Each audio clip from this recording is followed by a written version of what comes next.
Good evening, everybody. Hello, how are we all doing? Welcome to our little special Christmas bonus feature, if you will. I'm calling it the Hooked on Wrestling Drop-In Clinic. I'm not supposed to call it that, but it's a Tales from the Fringe. It's a little bit of something different for you on a Sunday. If you're tuning in for the normal quiz night, bless you for coming as normal, but we're going to do something a little bit different. So let me just introduce my companions for the evening, ladies and gentlemen, Mr. Chris Hatch, and despite what it says on his screen, Mr. Dean Ayass. Good evening, boys. Hello. Good evening. How are we doing, mate? I'm very well. Do you want to explain Dave Myers first of all? I get it, but some won't. It's the member of the hairy bikers that I allegedly look like. I say allegedly look like. It has been endorsed by Cy King, the other hairy biker. So thought, why not? I think I can change it. I'm not sure how. I'm terrible with technology. We'll leave it as it goes, because I anticipate one of the questions during the evening being, who is Dave Myers and why is he here? Fair or enough. Indeed, cook us some, a paella out of a dustbin lid or whatever it is that they do. I don't really watch their show. So what we're going to do tonight, folks, like I said, no quizzing, although you can ask. We will be doing questions. You may have joined us for many weeks on a Sunday night and seen me and Chris and Dave and Paul Benson sort of titting around and asking questions and having some larks around wrestling. But we have all worked around wrestling for many, many years between all of us. And I've been singing it all week, Chris, as well, but no one else has. But we thought what we'd do tonight is as a little bit of something different. We feel we peaked a little bit on the Christmas quiz last week. It was rather special. It was good fun. It was good fun, but we also didn't want to have 3 complete weeks off without seeing you all. So we will take next Sunday as a wee break, and then we'll be back again in the new year. So tonight is a bit of an Ask Me Anything session between the 3 of us. So very quickly, I think what we'll do is just say, literally almost like this feels like a bit like an Alcoholics Anonymous meeting, but we'll do a quick sort of introduction of who we are and what we've done in wrestling, if that's all right, boys. It's just like a 2-minute thing, because like I say, I don't expect anyone to actually know who we are. But they'll just actually see us on a regular on a Sunday. So, Chris, you're in the middle, and I'm going to ask you to start. Okay. Well, I mean, I've been involved a little bit less time than Dean. I've been involved in British wrestling just over 20 years now. Went to my first show in '98, I believe, with Yokozuna in the main event, and gradually then got into every role in wrestling other than actually wrestling, which I've said with this body is for everyone's benefit. But I'm mainly known as either a ring announcer or a referee around the UK. I've travelled all around the country. I have done 1 gig in America, but that's about it. But yeah, keep it quite simple. Announcing, refereeing is my main business that I'm involved in. I hope someone asks you about your 1 gig in America. That's such a good story. We'll get to that. We've got plenty of time. I've been in the business a little bit longer than Chris, but actually Chris has probably done like twice as many shows as I have cumulatively, because he is like the busiest and hardest working man in British wrestling. So I started at the tail end of 1993 as a ring announcer for Hammerlock Wrestling, based in Kent, which brought us people like Doug Williams, Justin Richards, Alex Shane, Guy Thunder, Nikita Winter, and then they enjoyed their biggest success after I left with people like Fergal Devitt, Becky Lynch, Drew McIntyre, Drew Galloway came down there briefly for a bit. So did Stu Bennett. They've Johnny Moss, who of course is a trainer in performance center. So yeah, that's where I made a start. Left for a couple of years, came back after nearly making it in radio, but not quite. And I've mainly been, I was a ring announcer, then I went to the FWA as a manager. I was meant to be a commentator. They brought me in as a manager to establish my character, and it went so well I never transitioned really. And then after that, I've been mainly a commentator for places. I've been a booker for a couple of places, short-lived. I have had 3 or 4, I'm trying to remember how many, 3 or 4 wrestling matches in my life. Usually as the heel manager getting his comeuppance, which has been fun. So yeah, that's me basically. Cool. Well, hold your fire. Certainly on matches, I do want to ask both of you about getting involved in actual matches at some point. Very quickly, Russ has mentioned that he was at Hammerlock show in Maidstone when you were ring outs in '93, Dean. No, the first show I did, in the proper venue was '94 in Folkestone. I think we didn't start going to Maidstone until '95, off the top of my head. So it definitely wouldn't have been '93. Might have been '94 though. But yeah. Cool. Well, we're going to be getting to some questions. I'll just do my bio very quickly, but a couple of questions coming in already. We will get to them, folks. So, yeah, tonight is basically just a bit of an ask us anything. We will answer as much as we can from our sort of areas of expertise. We'll try and keep it to the stuff that we know about. You can ask us who we think is going to win the Royal Rumble or what's going to be the main event of WrestleMania next year. But I'm thinking more of our past history. For my part, my first sort of involved. These two lads will be considered in the industry, and that's true. I've never considered myself in the industry, but I started writing. I'm a journalist by trade. I've mostly done things about football, but I started writing about wrestling. Well, I think I was about 16, 17, writing for silly columns for websites and stuff. But professionally, actually getting paid for it on a decent level would have been around about 2006, 7, something like that. I started writing some bits for The Sun. I eventually rose to being the lead wrestling writer for The Sun. Please don't hold anything against me about the particular publication. That's neither here nor there. But I was the main guy there for many years, did their WrestleCast podcast, took over from a guy called Simon Rothstein, who many of you will be very familiar with. Simon has been the long-term UK and Europe publicist for TNA Wrestling, now Impact Wrestling, and many, many more things besides, but that's probably his main known role. So I took over from Cy doing that for many years. I wrote for Fighting Spirit magazine. I also I went to the Daily Mirror for a couple of years. When I left The Sun, I went to write for the Mirror for a couple of years as a columnist. And I've done lots of things, little hosting gigs and various other things. I won't bore you with the details, lots of little silly things. And then obviously we got involved with Hooked on Wrestling. I launched Hooked on Wrestling along with Patrick Lennon, Dan Ferdinand and Paul Benson as an online magazine, which Patrick and I edited. And when that didn't really take off, more because of platform issues than an actual production thing, Hooked on Wrestling became this live events company, very, very Paul Benson driven, I have to say. It's always been Paul's baby, Hooked on Wrestling, and I've kind of been his right-hand man over the years, but it's very much a Paul. All the success of How is really down to Paul. I just named it, really. And then that brings us up. So, like I say, we'll fire us anything that you want to ask. We'll do them roughly in order of when they come in, and we have to start with what Chris did say. So Chris Hatch, that is, mentioned about going to America, and Chris Higgins very quickly followed up Dean's behest and said, "What happened in your one gig in America?" We'll try and keep everything concise so we can get through questions, but if it is a good story, do fill us in, Hatch. Yeah, so I'm going to guess that Dean here is thinking of the Orlando story.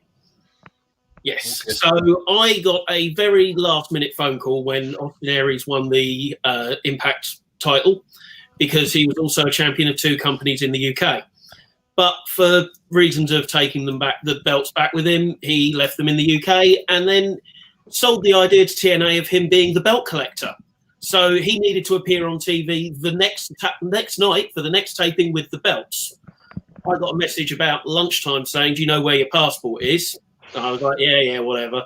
5 o'clock that evening, it was, "No, I've got the flight ready to book. You are flying out tomorrow morning to Orlando to go to Universal Studios and take Austin Aries the belts."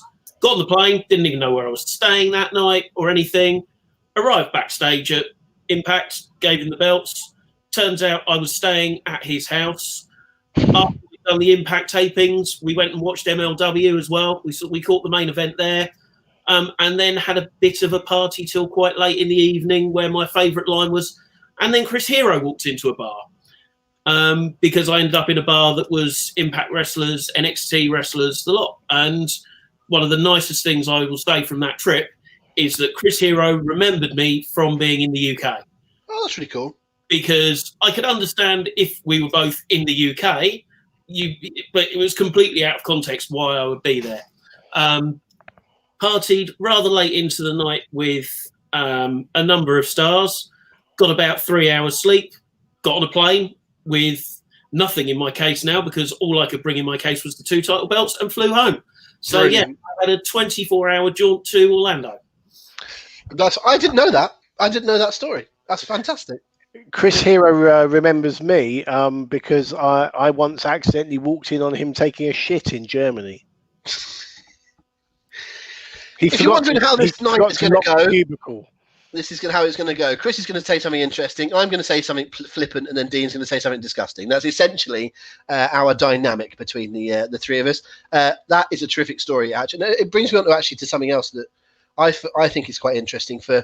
I won't say people like us, because again we're all different in terms of how we interact with people and whatever. But you guys are very much, dealing with people in a company that they come and work for. As someone that's been more a journalist than anything else, I'm often at arm's reach a little bit. So I understand why people wouldn't necessarily want to talk to me in the same sort of way.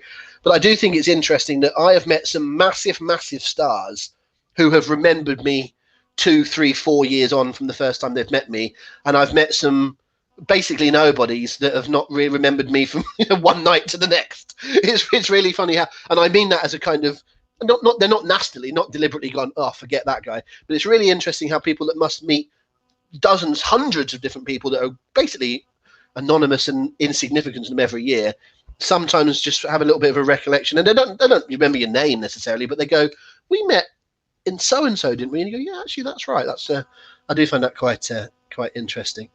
Right, what do we got? Adam Pearson. What are the biggest misconceptions non-wrestling fans have about wrestling?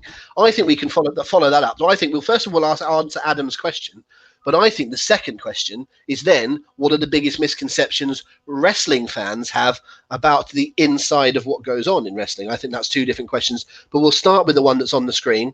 Dean, you start this time. What non-wrestling fans, what are they, when do you come across a lot of people in your daily life that know what you do, and what do they say about it? Yeah, I mean, the biggest misconception quite easily and quite simply is it doesn't hurt. It's all fake. It doesn't hurt, because that is just bullshit. It hurts because the very first thing you are taught in wrestling training, wherever you go, whatever school you go to, the very first thing you're taught is to take a bump, a basic back bump, and you squat down and you go backwards. And what you do is you put your arms down, palms first, to hit the mat at the same time as the rest of your body, your upper body.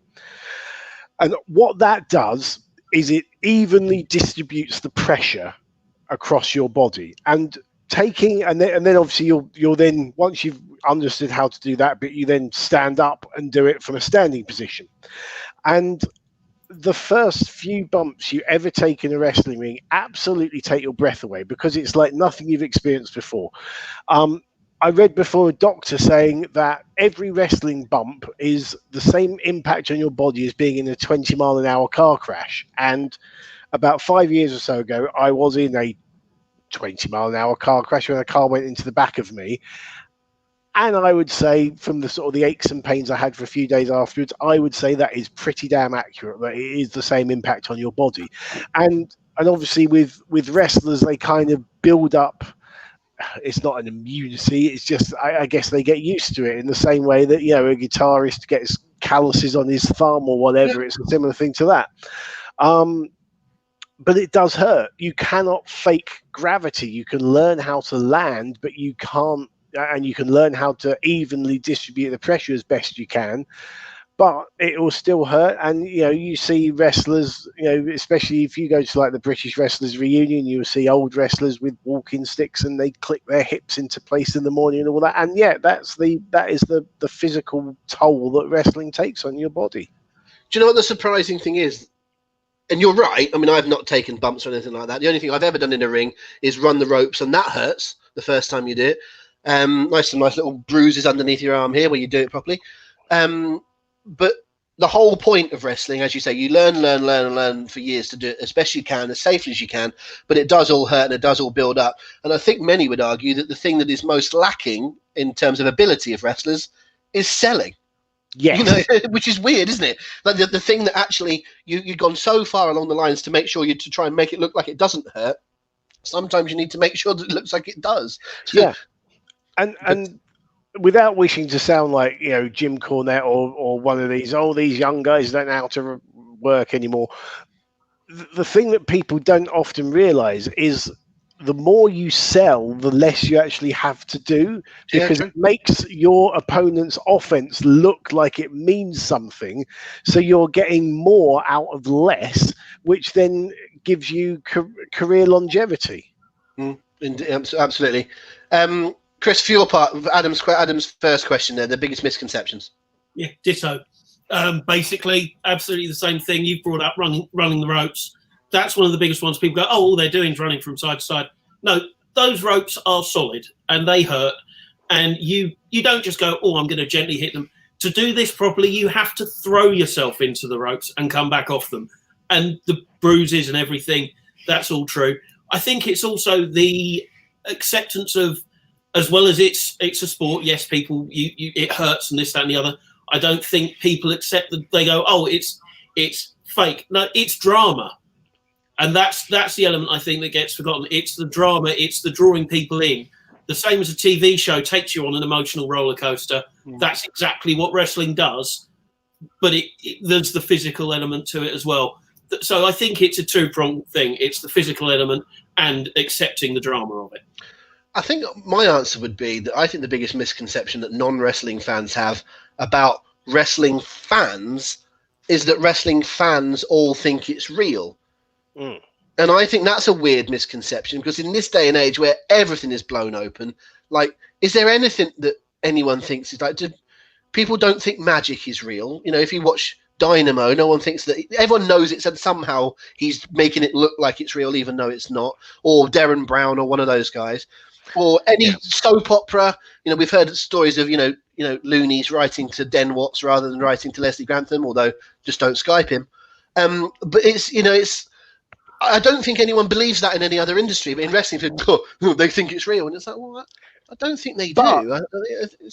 As Chris will back me up in here, it's real in Worthing, damn it. Oh, yeah. But I would say absolutely agree with you there, Rob. But if you are a good pro, you can make people forget it's not real. And they are enveloped in that atmosphere. But I think that's any kind of fiction, isn't it? Any television program you watch. Yeah. The best comedies, the best dramas. You know, when you're watching a great episode of Line of Duty or Game of Thrones or, you know, whatever it might be, you still forget for a moment that they're actors playing a role. You're into the character, you're into the plot, and that's any fiction. You know, yes. I think that applies to any. Oh yeah. Let's roll it on a little bit. So, what about things that wrestling fans might not realize? There must have been something. I can speak more about football than I can about wrestling, from being a football fan to then working day to day in football and thinking about, you know, the way that, I don't know, transfers or contract negotiations or whatever things that go on behind the scenes. I can certainly speak for that a bit better. In terms of wrestling, I think fans probably don't realize quite how boring a wrestler's life is, in terms of, you know, if you are someone that is, I'm trying to think of who's a mid-carder getting, you know, a little bit of, you know, treatment at the moment. If you're Cedric Alexander, right, who's having a reasonable time, but he will his average day of getting up, working out, traveling, eating, working out, traveling, going to a show, doing about 4 minutes worth of work, and then packing up and going to the next place and sleeping and moving on. You know, it's great when you're there, isn't it? It's great when you're in the limelight, but there's a lot of sitting around, a lot of not doing very much, a lot of looking after yourself physically, both in terms of health and in terms of, you know, cosmetics. I would imagine that's, I mean, listen, they get paid and it's a decent living. No one's complaining about it, but I'm not sure people will realize quite the grind that goes in. Would you agree with me, boys?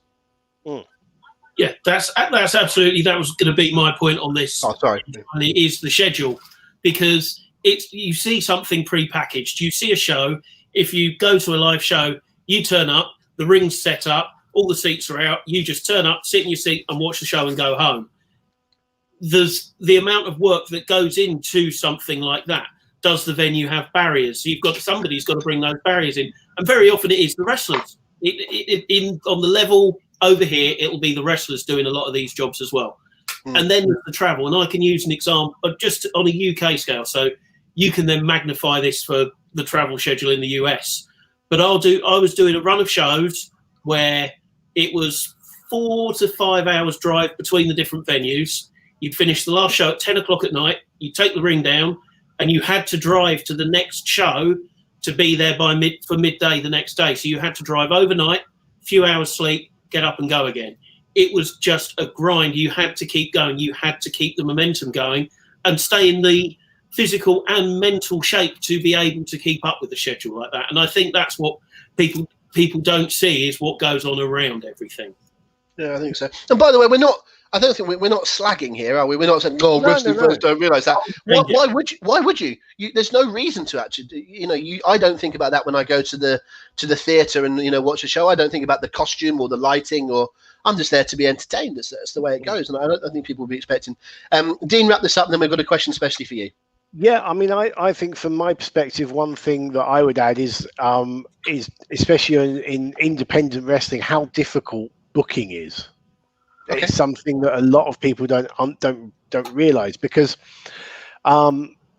if you want to book a long-term storyline, and whenever I was booking, I would always try and work backwards, so I'd know how I wanted the angle to finish and what the big payoff and the big pop would be, and then go back to how you'd get to that point. So let's say you've got 6 shows that you want to pan some storylines out for. You've got to know like what those shows are, the date of those shows and the venue. Then you got to make sure that the people that you want to be involved are available on that day, because these aren't people with contracts. They could be wrestling for your promotion one night, they could be wrestling for someone else, they might already be booked somewhere. You've then also got to consider budgets. The promoter will give you a budget. So I've had occasions where someone has said to me, why aren't I booked to the next show? It's because I can't afford you. I can book you on this show if you take a pay cut of this amount, and it's entirely up to you whether you want to do it or not. And some people have, some people haven't. Up to them, and I hold no grudge against those who said no. But then you might have something where someone gets injured, or someone is then unavailable for other reasons, or I mean, these days it could be that they've been signed by NXT UK. So you've always got to be then having to potentially change plans. You've got to throw storylines out the window. So often when people are saying, well, why has this story suddenly changed, or this doesn't make sense, there's usually a reason that's quite dull and political, or just someone's got injured behind the scenes that people aren't aware of. It is incredibly difficult. Not only that, you'll get wrestlers from all around the place constantly trying to contact you to get themselves bookings, and showing, sending you videos, and you've kind of, if you haven't got a space for people, then you've got to kind of say thanks, but we'll keep you on file, sort of thing. You got people coming up to you at shows being nice to you, and you're pretty sure that they're not being nice to you because they like you. They're just being nice to you because you're the booker and they want to get a booking with you. It's very, very, very difficult job. I don't envy anyone who does it. It's been something that's happened historically that people have complained about, but whether it's Bill Watts pushing his son Eric, or whether it's Dusty Rhodes booking himself, or Fritz von Erich and his boys, or whoever else, up to Vince McMahon and Triple H, people will always say about, they're booking themselves in these positions of power, and it's often, they're the only ones that they can rely on, aren't they? The only people the only person, if you're booking, Dean, the only person that's going to be there next week is you. Yeah, everyone else is flaky and might not turn up and might be injured and might be ill and might turn down a booking or whatever, but know that you're not going to let yourself down. Yeah, and that's why, like, if you look at WAW, that's why the Knight family have always booked shows around themselves, because there's a seemingly endless number of Knights that come out of that household, but they know they're going to be there because they're family. Yeah, and that goes for the Harts and the Von Erichs, and for Vern Gagne, and it's happened all through history. One other thing on the booking front I was going to say there is something that I don't think people will think about in independent wrestling, particularly a thing like British wrestling, is that your big feud on your booking, Dean, and your big feud might be me and Chris, as a tag team, going for the tag team titles in your company. Then you decide you want me to turn on Chris. That's your big angle. And I go, well, we travel all around the country earning money as a tag team. We're booked there in that tag team, in that promotion, that tag team in that promotion. I'm a babyface. We sell a lot of merchandise. You want to turn me heel. I'm just going to say no, aren't I? I'm just going to go, no, I'm not doing that. I'm not solely on your company. You can't have the freedom to turn people heel and babyface on your whim, can you? Because I'm going to go down the road 50 miles away next week and work a different character. Yeah, I mean, you do often get different companies with different storylines, and I think fans are pretty good at distinguishing that mostly these days. And I think also with faces and heels, that again, people are quite good at understanding the difference between the real person and the character they're playing. So you do get heels selling merchandise and things like that. I mean, I think I don't know how wrestling booking is going to look in 2021, because the wrestling landscape has changed enormously, and the social landscape has changed enormously, and wrestling had always been based on characters based on stereotypes a lot of the time, but you can't do that so much nowadays. Really? So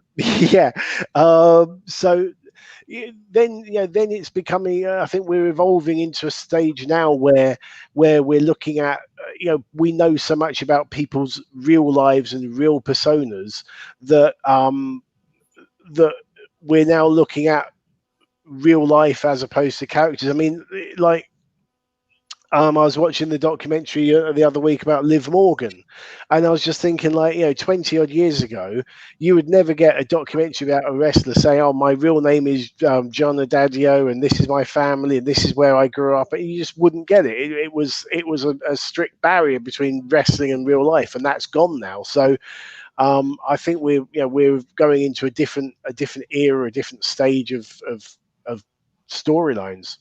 Yeah, I agree. That's another topic entirely. So we may well come back to that.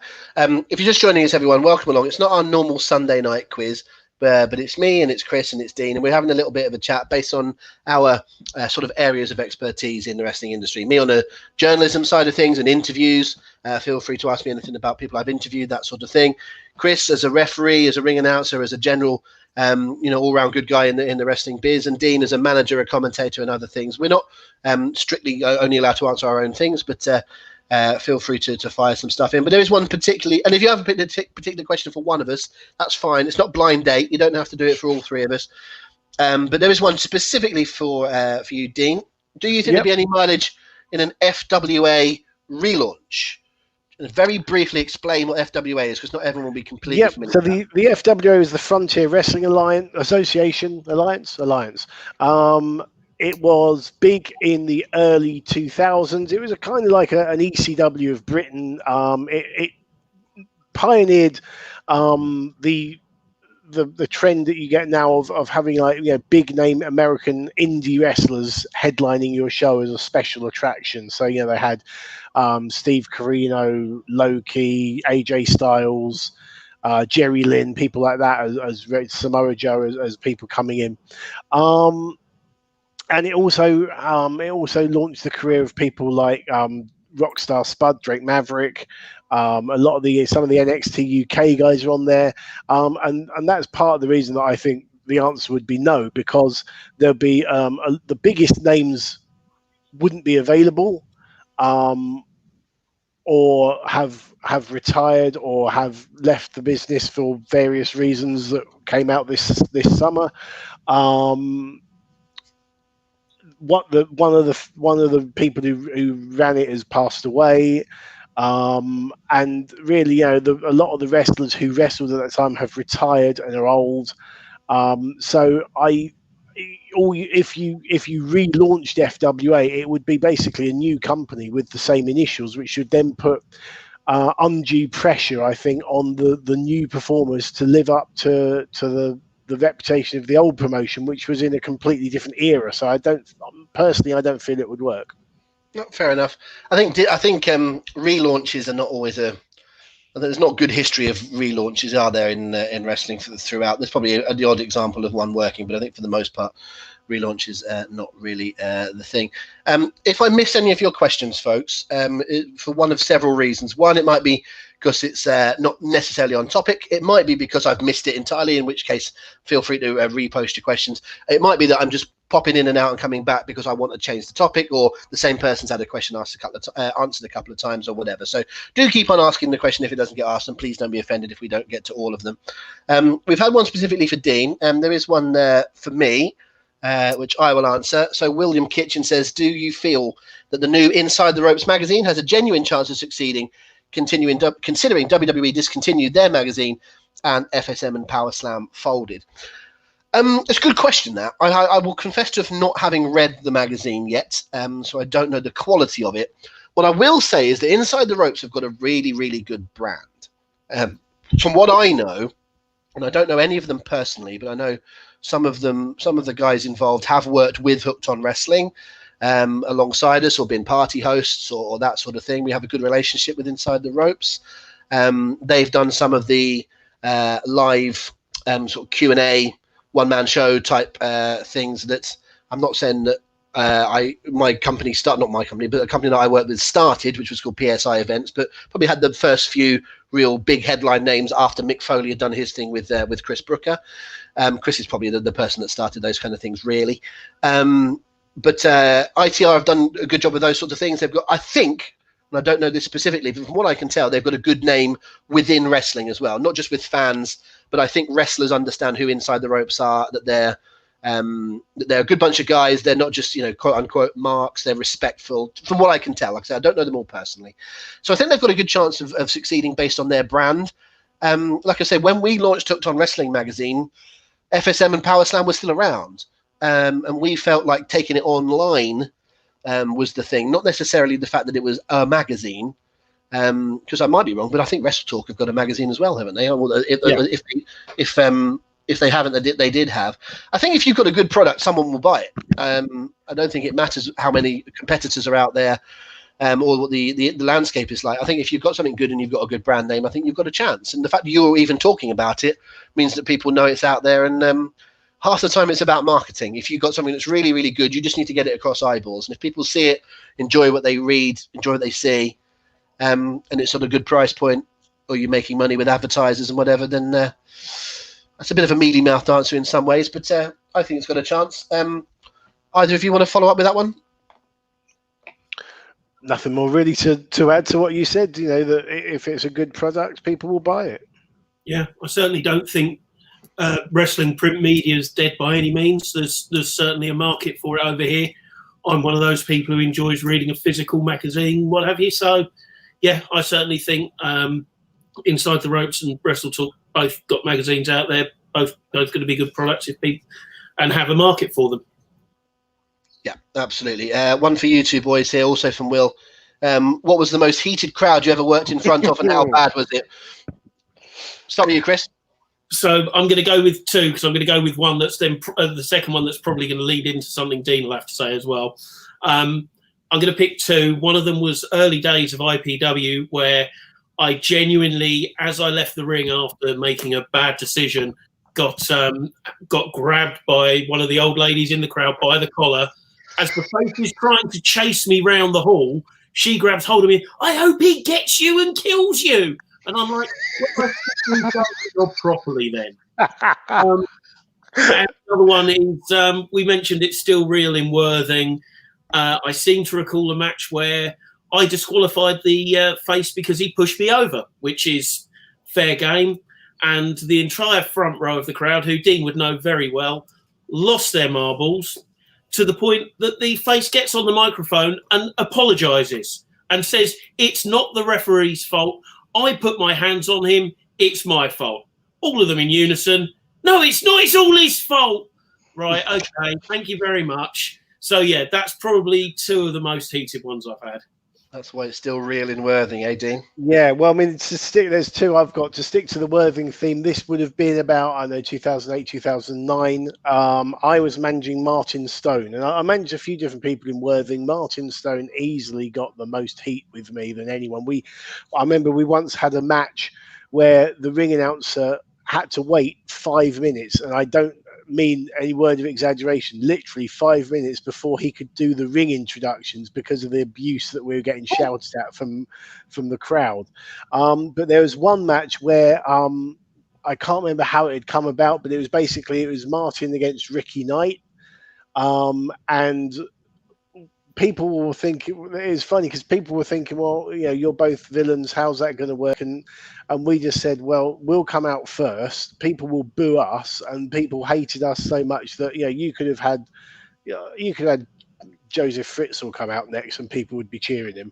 And so Ricky comes out, obviously works the crowd perfectly because he's an absolute veteran. And the people who've hated him for so long are cheering him. We do a spot where Ricky's draped over the middle rope, and I do the manager choking him. Now there's one particular fan in Worthing by the name of Manny who is very well known because he's a special man. He's lovely to you outside of the ring. He's like bought me Christmas presents and things to shows before, but once the match begins, he loses himself in it.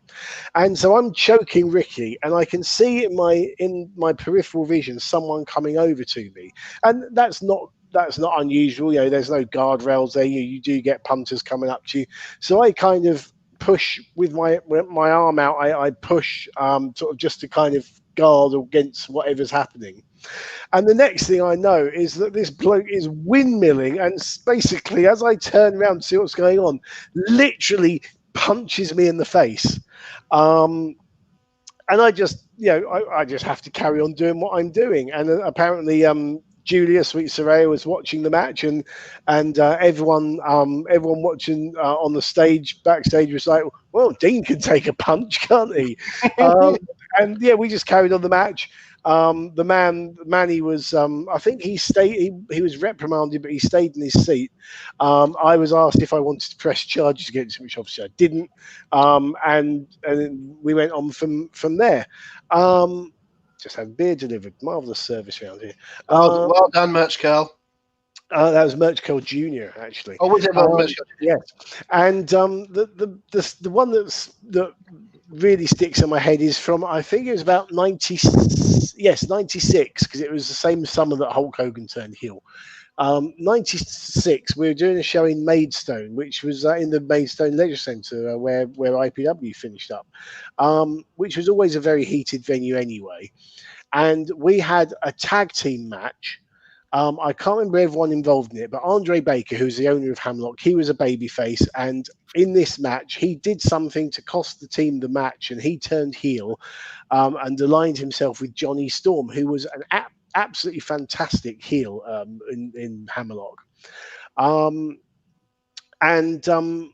Basically, whatever Andre did, the crowd erupted quite badly. Now in Hammerlock, we Andre had a strong sense of kayfabe. As I said, this was mid-90s. Heels and faces, if they were traveling together, the non-driver had to get out the car 5 minutes down the road and walk so that they weren't seen coming in together and stuff like that.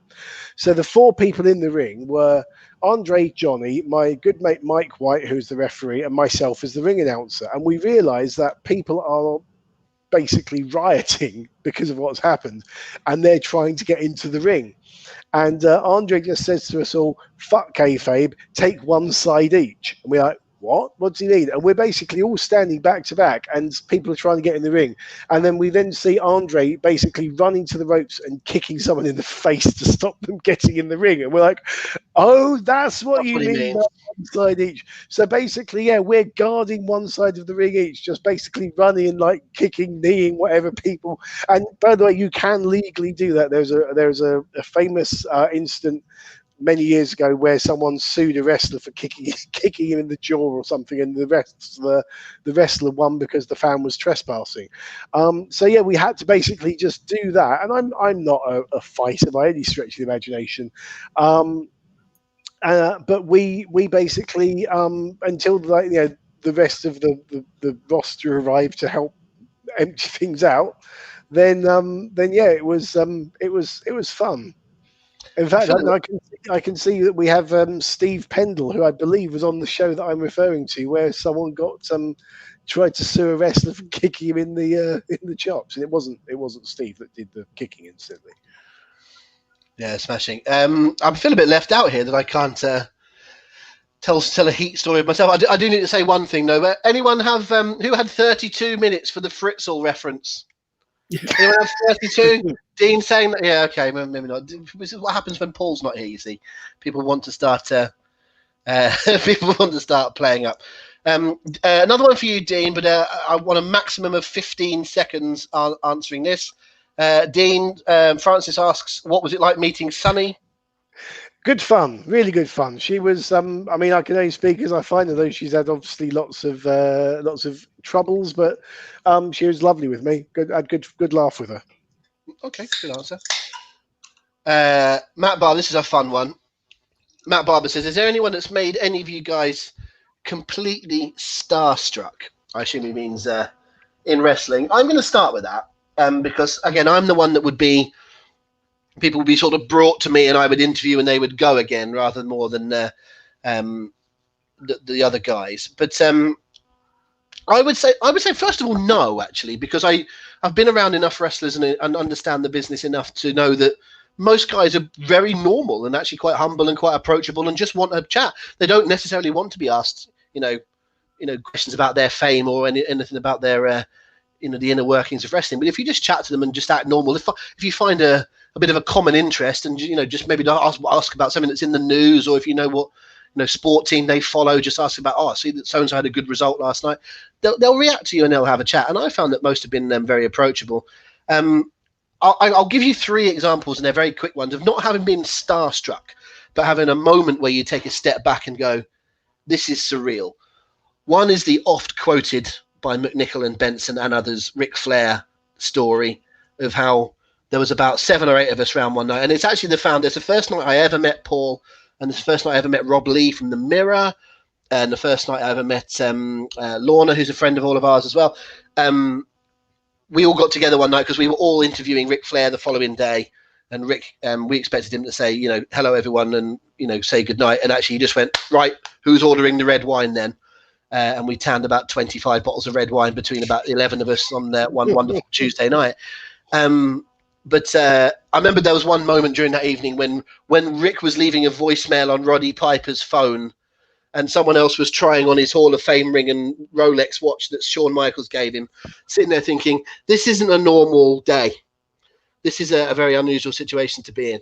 And the other 2, in terms of interviewing or being around, was that I did have a moment while interviewing Hulk Hogan thinking, this is one of the most famous men on the planet. Forget your opinions about him as a human being or about his wrestling or about whatever. This is someone that almost everybody in the country would know who this man is. That's a bit surreal when you're in that sort of situation with someone. And I had a very cool moment. This is going to be the biggest pat on the back moment I'm going to say all night. But I remember specifically a night in Manchester, the Comedy Store in Manchester, when I'd hosted a few different events with Bret Hart, something that Dean has done as well. So some Q&A events, which I was the host and asked him a few questions, interviewed him a bit, and then took some questions from the crowd. We walked through the curtain. Well, I walked through the curtain first, let Bret do a little final farewell to everybody. And he walked through, and as is my custom, I shook hands, said, good show. And he patted me on the back and went, I just want to say, I think you're great. And we could have done that all night. And it was like, Bret Hart was my idol growing up. He still probably is. And when he says, I think you're great, that's a hell of a moment. I guess that's not a me Rob bragging moment, or it partly is. But I wasn't starstruck by meeting Bret or being around him or interviewing him, but I was starstruck by the moment of having someone that I thought so highly of saying, something like that. But I don't think starstruck is the right phrase, but I have had moments of appreciation for thinking, bloody hell, I'm actually here. Even something like a TNA Bound for Glory, which is not necessarily on everyone's list of when I grow up, I want to go to Bound for Glory. But I was at a Bound for Glory in, let me see, where was I? In Chicago, or the outskirts of Chicago. And I was sitting on the ring. I was sitting on the ring apron about 3 hours before the show started, because that was the kind of access that we had in TNA. We were able to hang around. Bear in mind that 6 months later, I went to a WrestleMania and I was in a skybox in a 90,000 seater stadium. And a few people took some pictures from a skybox, and the WWE people came around checking their phones and making them delete pictures that they took from essentially a mile in the sky. TNA let me sit on the ring. So every now and again you go, this is pretty cool that I'm in catering with them and I'm on the ring, and they just let you have that sort of access. What about you boys? Well, maybe in your earlier days, was there a moment where you went, crikey, I'm a bit starstruck by them? I probably was when, like, the first shows I went to as a fan. I was a youngster at the time. The likes of Yokozuna, Earthquake, the Bushwhackers were on them, and there was the "Do you want to come and get a photo with them?" That was one of those moments at that age. I was like, "Wow, this is the chance to stand next to them in the ring." Was an incredible thing. But I think you're right. As things have gone on, it's more situation struck than starstruck. And I'll try and keep them brief. I've got probably 3 little ones. The first one was the first Impact TNA show that I came along and helped, and my wife Sarah was doing ringside photography, and I think it's the first time we met Paul and all sorts of other things like that. But we ended up, it just turned into the most surreal day of helping out, doing things, and I ended up watching that show from one of the boxes, and it turned out to be Hulk Hogan's second to last match. So wow. To say I saw that from a skybox, from a VIP box watching it, incredible. Still hate the fact that my wife was at ringside taking photos of it. Wrestler-wise, probably Cody Rhodes coming over here. And the first time I met him, I was announcing, and I know someone who asked to get a photo with him, and he's in full suit the whole time. It was suit, wrestling attire, suit. And he went, "Oh, just let me finish my attire before I do a photo with you." And he went off to put his cufflinks on. Now, that's the mark of a pro. And then the second time I met him, I actually reffed him, and I went up and asked, "Is there anything you can give me as feedback?" And as I'm listening to him giving me feedback, I'm thinking, wow, this is a moment hearing what someone like that's got to say. And the third one's when I announced in New York last year for one show in WrestleMania weekend. And it was one of those surreal days that just spiraled out of control to the point that James Storm was in our main event. But I got a phone call while the main event was going on asking if I'd ask him if he'd go and appear at a party, like however far down the road, that started an hour later. So he gets out the ring and I'm going, "James, would you be interested in doing this?" He's on the phone to them 10 minutes after he's finished his match. He ordered an Uber for us to go to this party. And I'm sat in the Uber going, why am I in an Uber with James Storm now? We get to the party, crowd goes nuts because he's a surprise appearance. And with that, a couple of hours later, I end up watching NXT TakeOver, again in a VIP box. And what happened in those 4 hours, I have absolutely no idea how it spiraled out of control. But I was sat there again watching TakeOver going, this is a surreal situation that I really wasn't envisaging when I was doing a show that admittedly was a good show with a great crowd. Unfortunately, that most of them were dressed as chairs. But yeah, for it to then spiral out of control in a day like that was amazing. I'll throw to Dean for just in a second. I just want to do 2 things first. One is that I've actually been on a bit of a night out in Manchester with James Storm, or rather a group of us media people. We're on a night out in Manchester, and he sort of, is it all right if Cowboy James Storm comes with us? It's like, yeah, okay then. And I remember being outside a bar in Manchester called the Black Dog Ballroom and just grabbing him and saying, "By the way, we have met before. I don't expect you to remember me, but I'm, a journalist for this country's biggest tabloid newspaper. I just want to say we're off the record. And I'm not going to stitch you up." And he just literally went in. He went, "Buddy, it's my gimmick." And I thought, actually, that's a good point. If you're ever going to want to stay within your gimmick, if your gimmick is a pisshead, then you can just do what you like, can't you? And you get away with it. To anyone that's in the room, there's a couple of Steve Pendle has just said, "I once spent the evening with Roddy Piper. He was totally bonkers." Mick says he went karaokeing. I don't know, karaokeing, singing. Yeah. With Angelina Love in Newport. That feels like, do you know when you have those things that pop up on Facebook and it's your birthday, the day of the week you were born, the letter of your surname, and the year or something, and you go end up, "Yes, I've been fishing with Darius from the X Factor in Shoebury-Ness." No, to me, this sounds like just another one of Alan Partridge's desperate program ideas to Tony Hare's. Karaoke with Newport. If you don't take it, Sky will. I'm gonna channel the spirit of Howell and talk about Atom Bomb. Okay. Because we had him at Hamlock. We had him over in March '96. We're one of the first sort of independent companies to market an entire mini tour around the appearance of a big name American. I mean, other companies obviously had people, but it tended to be like people on their way up rather than people who'd made their name already. So I do remember that we ended up at the end of the tour finished on what turned out to be WrestleMania Sunday, and we ended up going back to Andre, the promoter's house, with Brian, as his name is, watching WrestleMania, was it 13, the Michaels and Brett our Iron Man match? 12. 12, thank you. And just basically getting the inside gossip on various WWF wrestlers from Brian Clark as he got more and more drunk through the evening. And then we met him again in 2000 when WCW were doing a Nitro tour in London, and he was introducing us to all the wrestlers coming in. We're like, yeah, this is cool, this is fine. And then Ric Flair came in, and as you all know, Rob, such is the man lives his gimmick, and it's like all of a sudden you're like, oh God, it's Ric Flair. You feel a little bit starstruck there.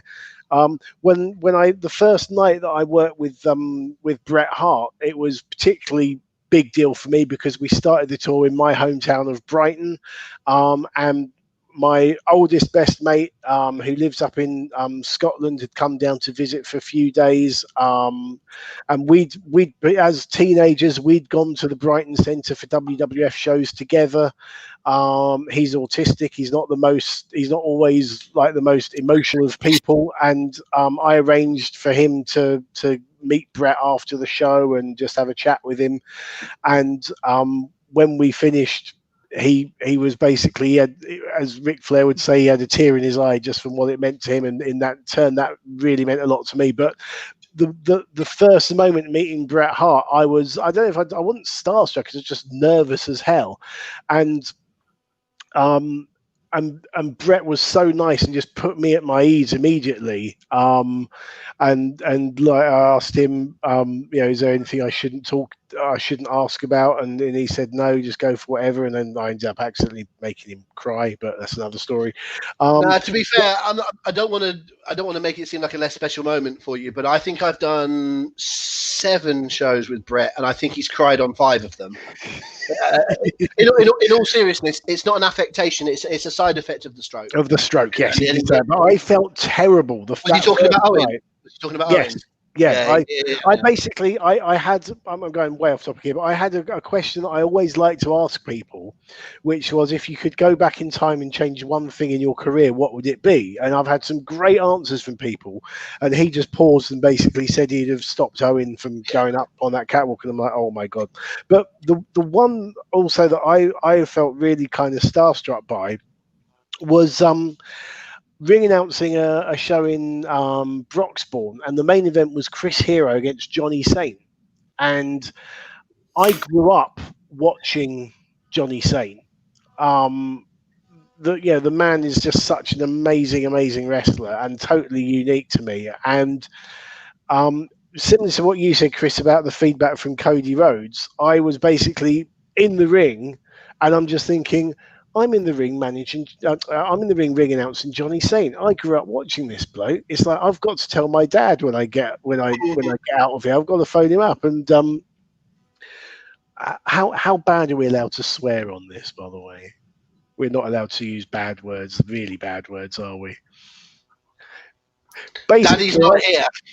I said afterwards, I shook hands with Johnny Saint, and I said, thank you so much. And I said, I'm going to have to phone my dad because he, I grew up watching wrestling thanks to my dad. He absolutely loved you. And Johnny Saint goes, he'll probably say, bloody hell, is that old cunt still alive? that was his self-depreciating treatment. Oh, I'm going to have to get rid of him. No, I can't have him for dinner. Sorry, mate. And I did feel a bit starstruck from ringing out some Johnny Saint of everyone. That was one. That I will say, that show was one of my biggest regrets, because I was refereeing on that show and I was looking for the list backstage of who was doing what matches, and I believe Hero had a ref over with him from America for the Bryce Remsburg, yes. Yeah, and Bryce Remsburg ended up doing the rounds match, having not ever done a rounds match in his life before. And I'm on that show, who's done years and years of Premier shows doing rounds matches, thinking this would be like my golden match to referee. And I did stand there watching it, so that was good enough. I've got a couple of those sort of regret stories, and I'll be really brief because I know no one's asked that, but I think they're interesting stories. Rob, what are your biggest regrets? Thank you, Dean. I hosted the London Wrestling Convention in, what year was it? 2015, which we did with PWI, not with them, PSI events. And it was a very, very, very cool weekend. We had 20, 25, 30 wrestlers from all different sort of eras. It was a Saturday, Sunday event in a hotel near Tower Bridge. And the best night of the Saturday and Sunday was actually the Friday night, because we were helping the wrestlers when they all arrived, check in, and then they would come and have a beer with us. And it was like, talking about starstruck. It wasn't starstruck, but again, it was the moment. I was sitting around with a couple of my mates that were, part of that PSI events crew, but we were having a beer with Tatanka and the Mountie and the Nasty Boys, and it was like, this is surreal. One of the Nasty Boys started talking to me about an allotment. You're the Nasty Boys. You're talking about growing veg. Jerry Titchmarsh. It was Sags, and he started talking about growing veg. Although later on in the evening, they did live up to their reputation a wee bit more. Can I just also say on this that we've got one of the people who's been commenting is he's essentially Chris Hatch's wrestling dad, because he is the previous, he's like a Lee Canton, Lee Bamber, who is one of Britain's longest serving ring announcers, referees, was at the tail end of the TV era, and he's got some great comments here. So I just wanted to say hello to Lee. Sorry. Cool. Yeah. No, you're right, mate. I've not done nearly enough paying attention to the chat tonight. I'm sorry about that, guys. But we've been going into detail. What we'll do from after this answer, we'll be sure to make our answers a little bit snappier for you, so we get through as many questions as we can. But yeah, that particular event, one of our sort of headline things, during the day was lots of signings, but in the evening was a couple of those Q&A shows.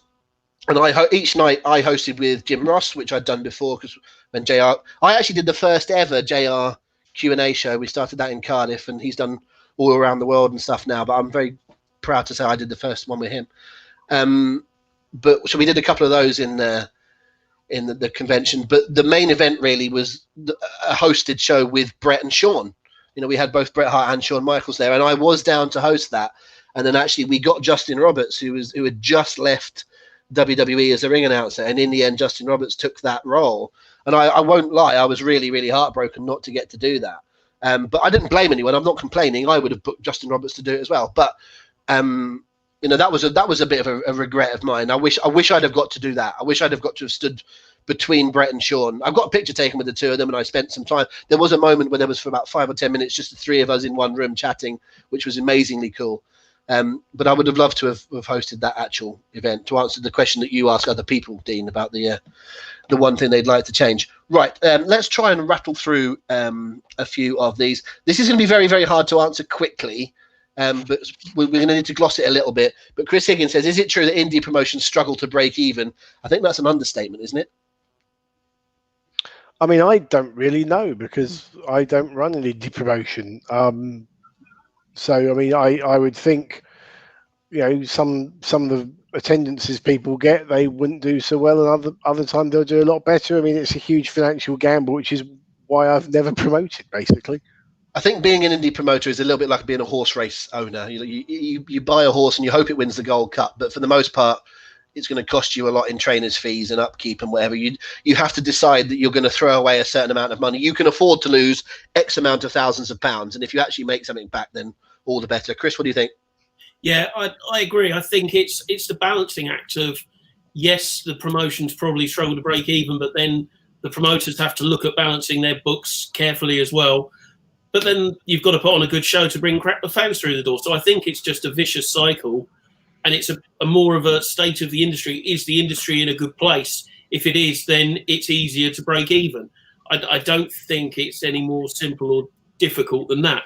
There are occasions when I will say I've seen a few promotions books, and I saw one and I was like, cool, the ticket's ticking over nicely. We're breaking even. We're going to make some money on this one. I'm going to book an international star 3 days before the show. Oh, look, we're now going to be $2,000 in the hole. So it's a balancing act. There is definitely a thought, isn't there, that I'm going to bring in this one international star for this one show, and we're going to go through the roof. But there's a booking fee. They want a certain amount of money for the show, but then you've got to fly them in, and then they'll incur a few more expenses. You end up spending $5,000 or whatever, which means you've got to sell another 400 tickets or whatever it might be, and you can't do it in a small venue, can you? You just can't make that money. I will say very quickly, I was doing a TV show called The Slam, which was a sort of short-lived alternative to Wrestle Talk, which was on a TV show, a TV channel called Sports Tonight Live. And the host of that was Jim Smallman, who has gone on to be the main man, or one of the main men, to do with Progress, as well as being a very good stand-up comedian.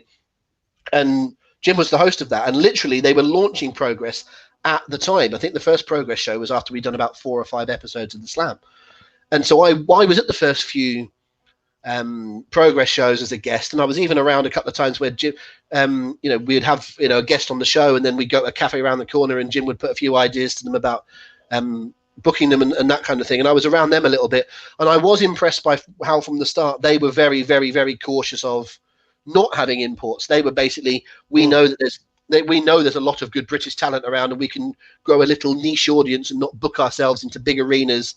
I thought they did it really well. They only had 3 or 4 imports in their first couple of years, I think. One of them being Cabana on the first show, who was working a lot in the UK anyway. I know they got Joe, but I think they got him at a good price. They did a really good job of doing that. And I think sometimes you have to limit your expectations if you want to last a long time with that sort of thing.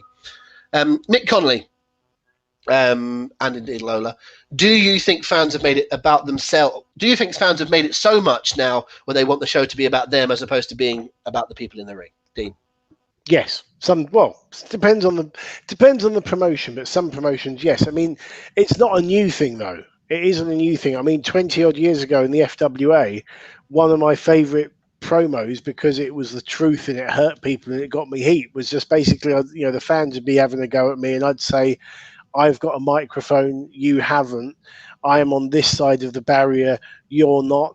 My name is on the posters, yours isn't. You pay to see me, I get paid to be here, shut up, that sort of thing. And it's true. And I mean, I think a lot of the time fans will start up chants to try and I suppose there's a difference between starting up chants to wind up the wrestler in character and add to the atmosphere of the match, which I've seen plenty of times.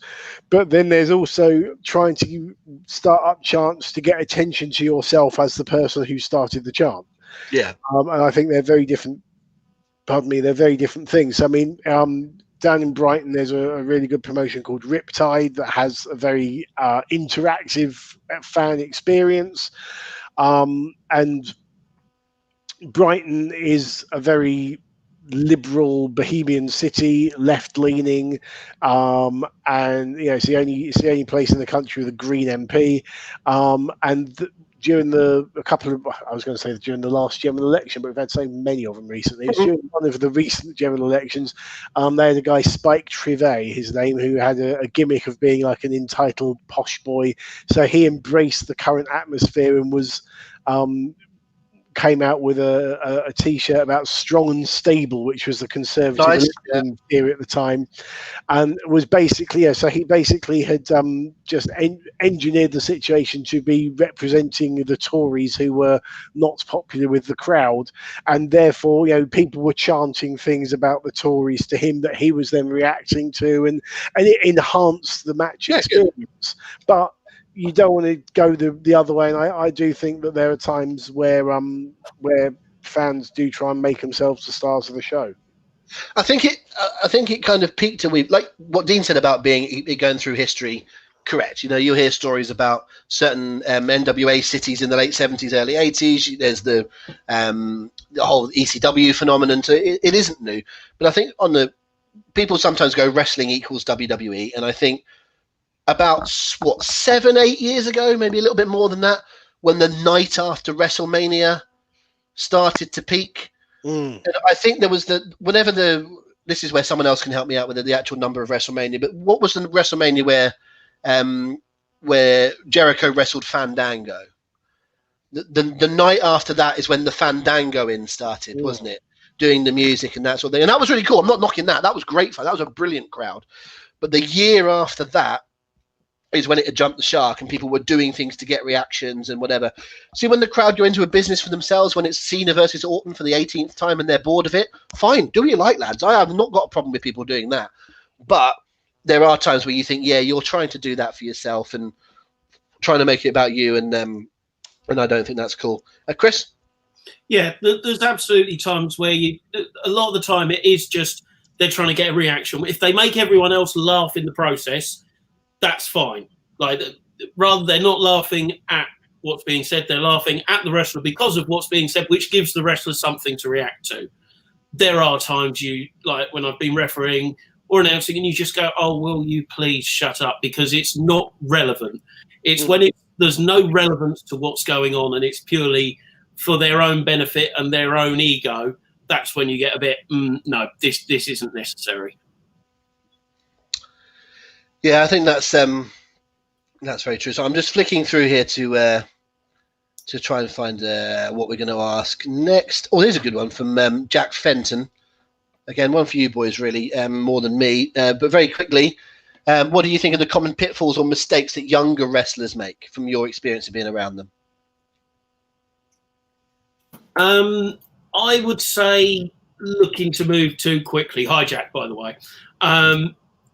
I think it's a case of nowadays, a lot of people think I've been to a training school, I've learnt the basics, I'm ready to go, I'm ready to be on shows. There's a lot more learning that needs to be done, and a lot of it is out of the ring as much as in the ring.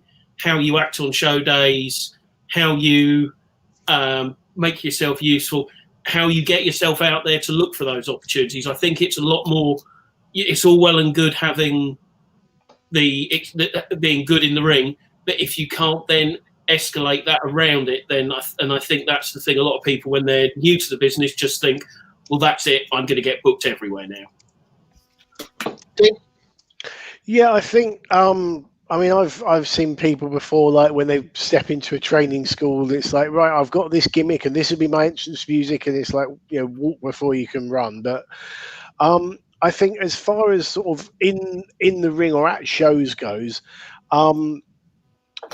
sometimes people are afraid to kind of are afraid to just experiment and see what works with their character. Just change a bit of the character. And we talked John Cena before. John Cena's most famous character wasn't the original version of John Cena. He had to flip that around a few times. Don't try and copy someone else, because there's no point in trying to be a second-rate whoever, Chris Jericho or whatever, because people will just watch Chris Jericho. Make yourself memorable as well. I always say to people, wear something, whether it be the entrance jacket or your gear, just do something that people will remember you. Even if they don't remember your name, they'll remember you as the guy with, so like with me at wrestling shows, people might forget my name, but they know me as the bloke with the tea towel on his head, that sort of thing. And then as far as the in the ring stuff goes, and it's a really, really, really common one, is where people want to kind of get all their shit in, as people say. They want to do everything, get all their moves in to show everyone what they can do. When if you do that, what do you do on the next show? It's like just do it gradually, and then you've got plenty of stuff for future shows.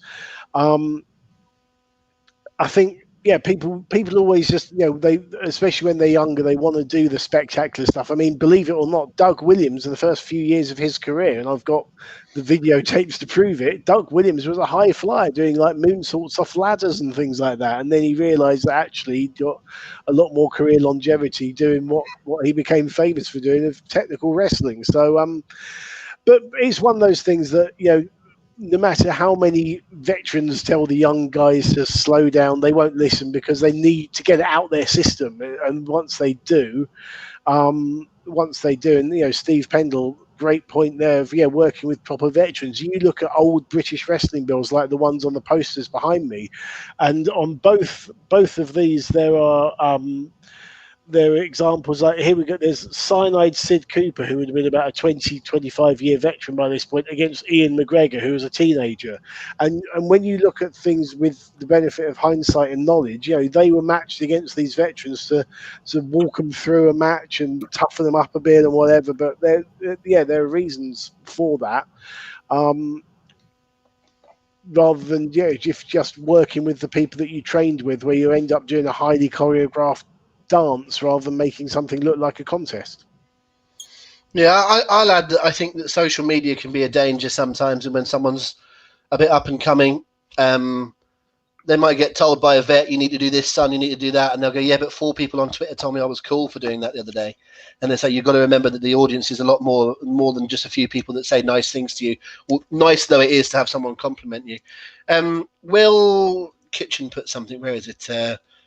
Being a heel that wants the adoration of the crowd is an issue, he says. Yeah. I'm going to bring that back to the previous question, and I'm going to say, here's something I'll say about crowds and about trying to get themselves over and all that kind of stuff. I don't think I'm saying this to anyone in this room. I'm preaching the converted that are here now.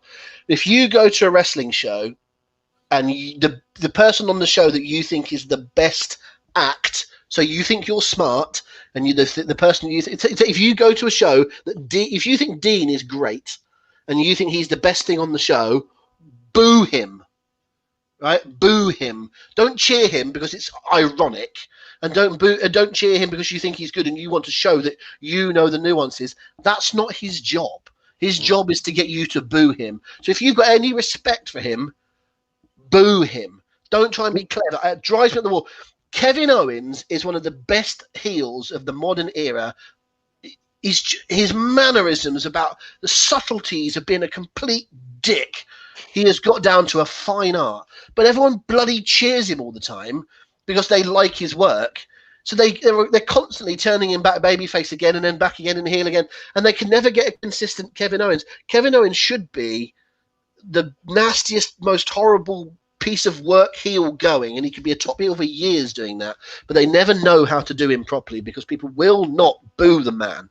And there was a time a few years ago where Jericho was a heel doing the honest man thing, and Edge was a heel doing Edge's opportunist thing, and people were actually booing the pair of them, and it was like, hooray, we seem to have we clicked here. You're actually booing the people you're supposed to boo. But yeah, well, I remember a few years ago in NXT where you got a very smart crowd and they were booing proper heat for Tommaso Ciampa, and I was like, this is brilliant, this is what it's meant to be like.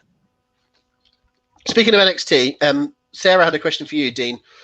Would you like to manage anyone from NXT UK? I don't know if she necessarily means one of the stars of that show dropping, to do a show around where you are, or whether you were to get called up. I'll treat it that way. If you were to get called up to NXT UK, if you wanted to, and they said you can pick who you want to manage, I'll ask it that way. Who would you like to manage? Perhaps there's some people you'd like to reacquaint yourself with, you've already managed, but perhaps there's someone brand new. Interpret it how you wish. Dave Mastiff. Why, sir? Fantastic. He's just a fantastic worker. He understands the business. He's smart. He's clever. He looks the part. He doesn't look like your bodybuilder wrestler, but especially with the massive beard. When he grew that, it really added something to him. He basically looks like the kind of bloke that would beat you up, which is what you want from a wrestler. He just looks dangerous. He looks, and that cannonball he does looks horrible, and you can understand why people would be wiped out. Now, Dave doesn't really need anyone behind him on the mic or anything like that, but if I was called up to NXT UK in the week that I was there before they fired me, he would be the person I'd want to work with. Interesting. We did a podcast, Paul and I, who do the How to Be Great podcast, when that was just in its early incarnation as the Hooked On podcast, which both of you have appeared on in the past. We had Dave on, and it was one of my absolute favorite podcasts. I don't know where you find it now. I assume it's still on iTunes and the like. But if you go back about 3 or 4 years, maybe, really, really, I know some of you love an old podcast to go and listen to. Go and find the one that Paul and I did with Dave Mastiff. It's really, really interesting. He has got so many interesting opinions about how wrestling works. I could see him being very effective staying in the industry, whether it's a booker, a trainer, or something. He's got more to give than just what he can do in the ring, that guy. Dave is one of the people who has worked with a guy who is not particularly well known, is hugely underrated, and a very good personal friend of mine, who is known in wrestling circles as Charming Don Charles, who Spud Drake Maverick gives a lot of credit for. He has a very good way of thinking, and I think people who Dave is one of those people who's got a really good understanding. I don't think there's anyone in my book though. I don't think there's anyone who's got a better grasp of all the nuances of wrestling psychology than Drake Maverick Rockstar Spud. The man is an absolute master. And Chris Higgins, yes, Dave is a qualified school teacher. And yet Eddie Dennis was a school headmaster. So is RJ Singh.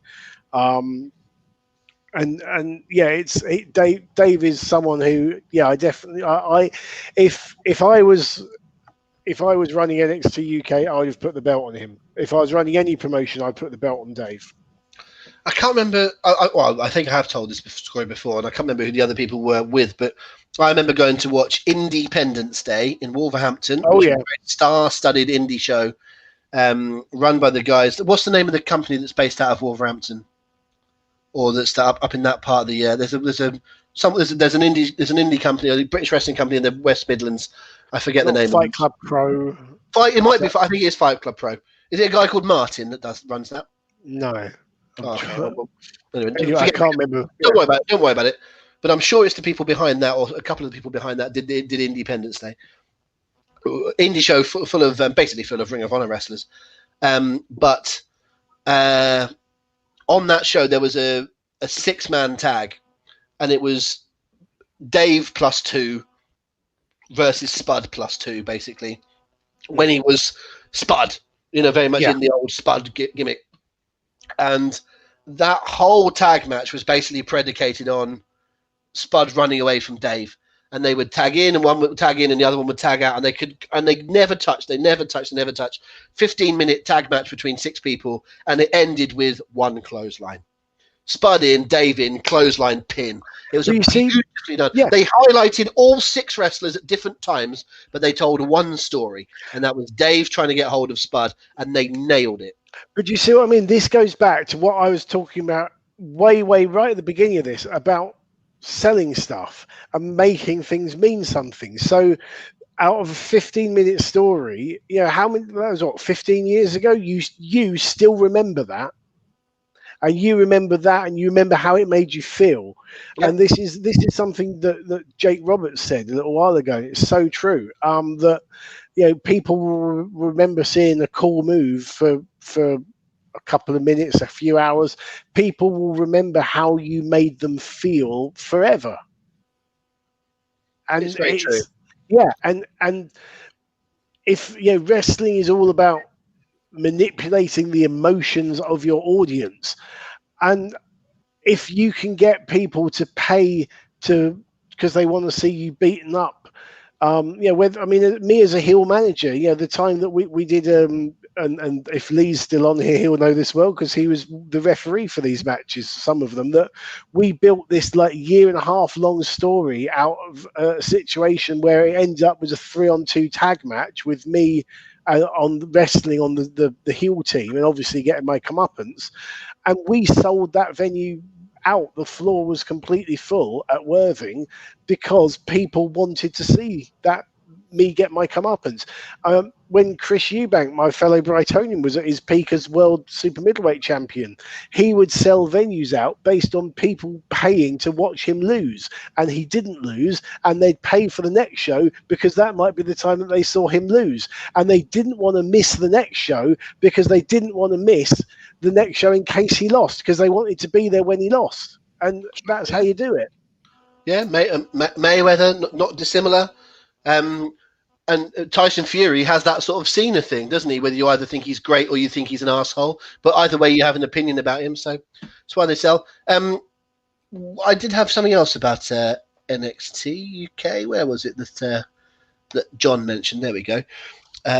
John Chili Reyes says, do you think indie wrestling in the UK is going downhill now that NXT UK is around? And he also asked about Sha Samuels being called up. We'll leave Sha Samuels for the time being. it's hard to judge the state of indie wrestling because of everything that's happened in 2020, COVID, etc. We don't have a crystal ball. We don't know how things are going to go next year. My general question to you boys is, has NXT UK been a quote-unquote good thing, bad thing, or indifferent to the UK wrestling scene in general? Chris? I would say indifferent. I think it more leaning towards the good side, but I think indifferent. I think it's good for the notoriety, because some of those names might be exclusive to NXT UK. They may well also appear on other shows. There's a number of people in NXT UK who are, say, still champions on other independent shows. So we'd assume that when shows come back around, they're going to be coming back to defend their belts. When they do, their stock's higher. They'll be more interested in those matches.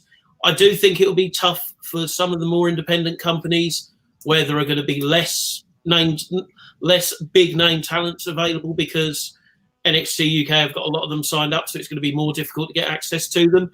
But there's always new talent coming through, and that's one of the hallmarks, I'd say, of the British scene of the last 20 years, is there's always been new talent coming through. There's always been a way of it then still developing when anything happens, when talent disappears, gets taken away, whatever.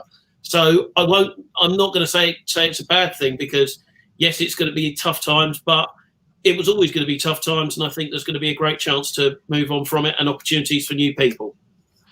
Yeah, I think you've covered the negatives there for promoters, but yeah, it gives other people, as you say, opportunities to step up. I think the other positive, though, and this was true when the WWE was around before NXT UK.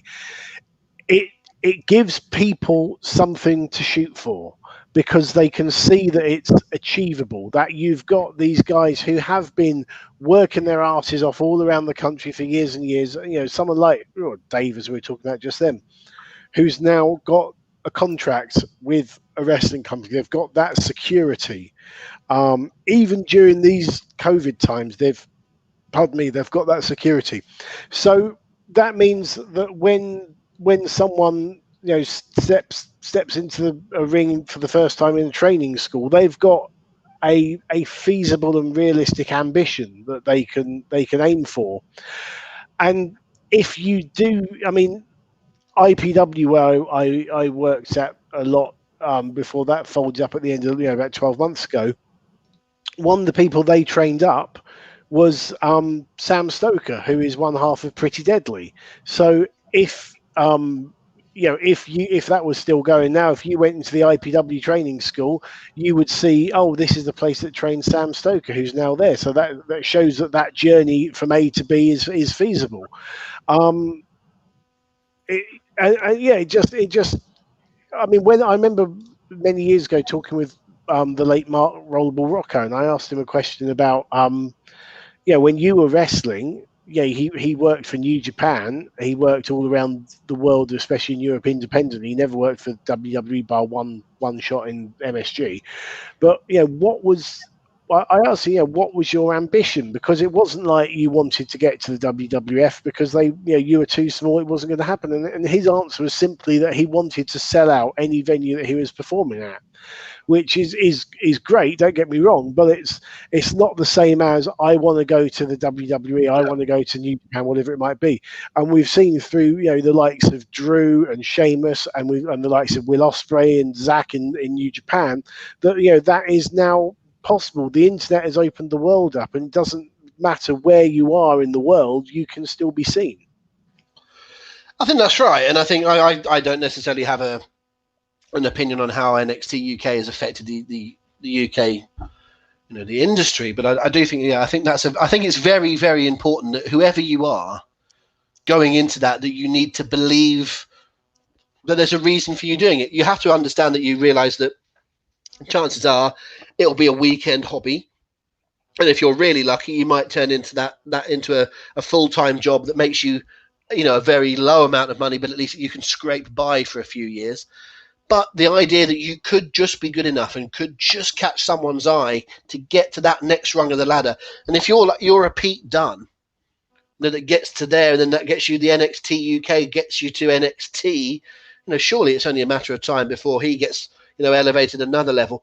I think the other thing is also for the guys themselves, who need to do independent shots and need to do signings and training sessions and whatever, to be able to say that you've worked for WWE, it's like playing one game for, a Premier League football club, isn't it? You can say, even if you played once as a substitute for Manchester United in the Champions League in a game in which they'd already qualified, you will always be able to say, I'm a Manchester United footballer. And these lads that have worked for NXT UK can always say, I work for WWE. They can put it on their LinkedIn, they can put it on their posters, their bill matter, their business cards. They can say, I have been a WWE wrestler. We're sort of drying up on questions a little bit in the chat room. If there is a question we haven't got to and I've missed it, do feel free to reiterate if you want to ask it. Other than that, we'll look to start to wind things up, although I want to finish on a little feature between ourselves if we get to it. But Mick's got another one there which I'll go to. Who's the best wrestler you guys have seen who's been the unluckiest with injuries, etc.? I think we'll keep that relatively British based because of our expertise, but we can cast the net a little bit wider.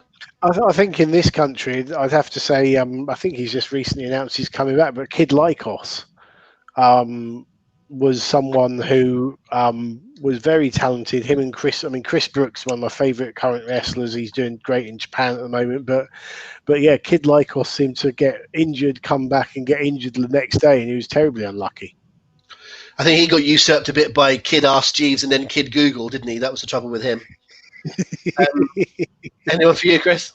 Yeah, I'd say, definitely. That's a prime example. One for me, I know, who's gone on a really good run now and not struggling so much with injuries, but OJMO at one stage when he was first breaking in seemed to keep picking up knocks. And I still remember refereeing one of his matches, and I believe it was going to be quite a long match. It was against Chris Ridgway. It was going to be quite a big one for his career. And he literally did a shoulder roll and rolled out the ring. And I went to check on him. He went, my wrist's broken.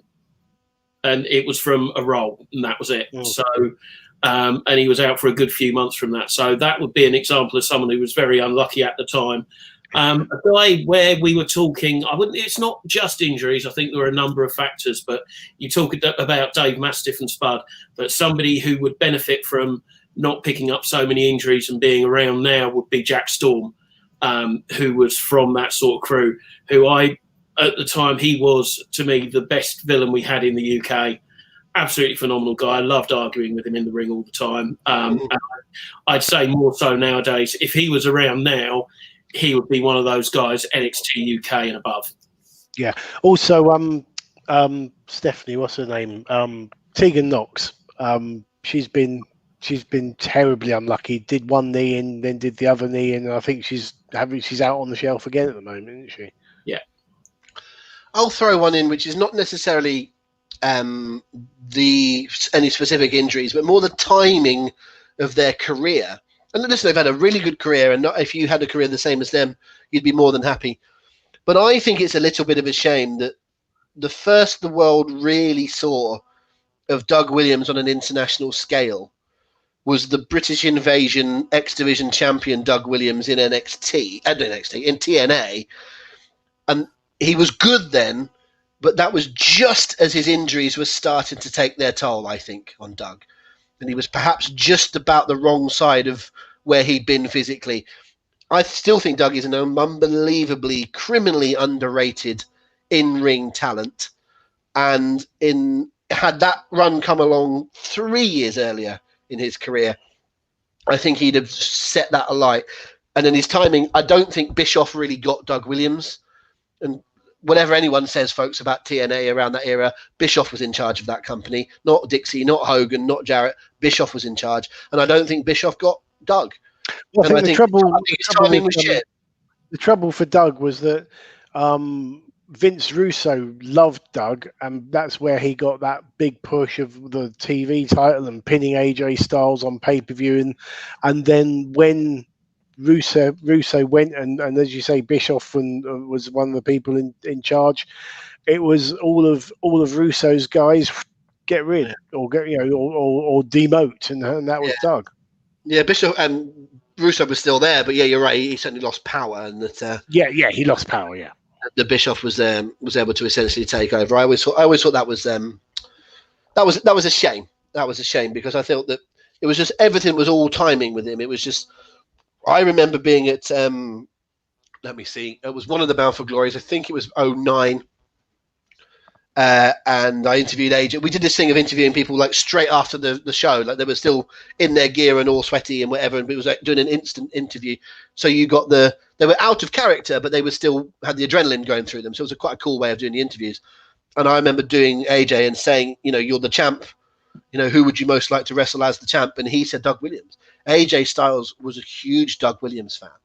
Well, one of my favourite stories with Doug was there's one match in 1PW in Doncaster where it's to my knowledge it's the only time these two have ever wrestled each other, but it was a singles match between Lance Storm and Doug Williams, and yes, it was as good as it sounds, and Lance Storm was meant to go over and he called it with the ref in the ring and basically said, no, this guy's fantastic, I want him to go over, and basically change the match result in the ring, which made total sense because Lance Storm wasn't coming back and Doug Williams was.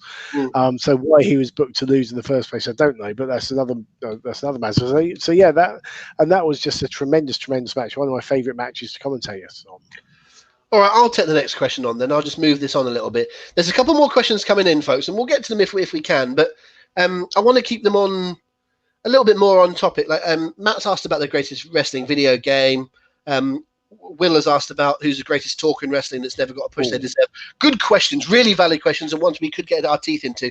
But I think you guys in the room are just as well qualified to talk about that as we are. That's a general opinion stuff, which we can get onto if we want to. But I would say let's try and keep it on the things that we know about and that we can offer a bit more insight. And I'm going to follow up what Dean said and ask Chris and say, what about that situation for you? So Dean's talking about a match where there was a situation where the ref was told in the middle of the ring by one of the workers, I'd like to change the finish. First of all, if you're in that situation, how would you feel about that?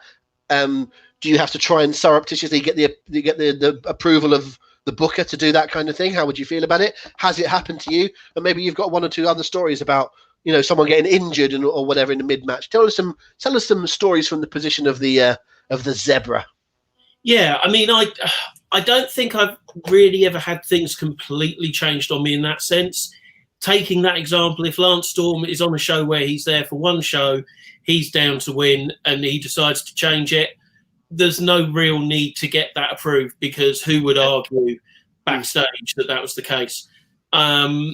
If you were on television or something like that and it's an ongoing storyline, you'd then be in a position where you'd have a way of talking to backstage in some way, shape or form.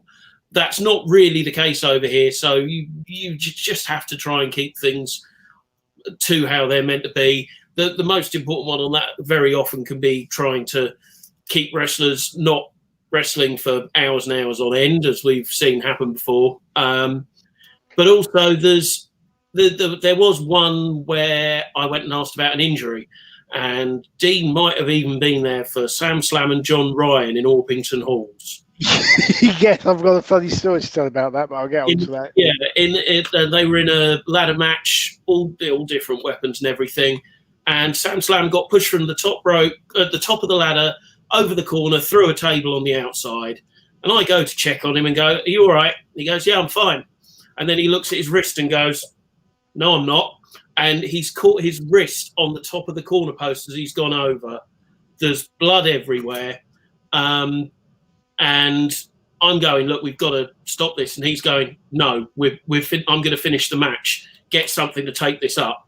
Run to where the first aid box was, where they'd already piled the merchandise away on top of it. So he had to throw all the merch off there, get in the first aid box.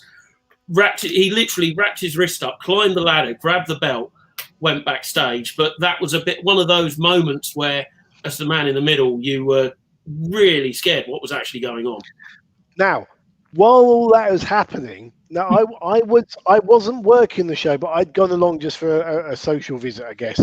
And I like to think of myself as quite good in a crisis. And there's lots and lots of people running around backstage panicking. So I'm like, right, we need an ambulance here. I'll phone for an ambulance. So I call 999 and say ambulance to whatever the venue address is.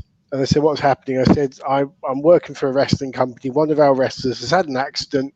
He's fallen and he's cut his wrist quite badly. So he's bleeding. He's conscious, but he's lost a bit of blood.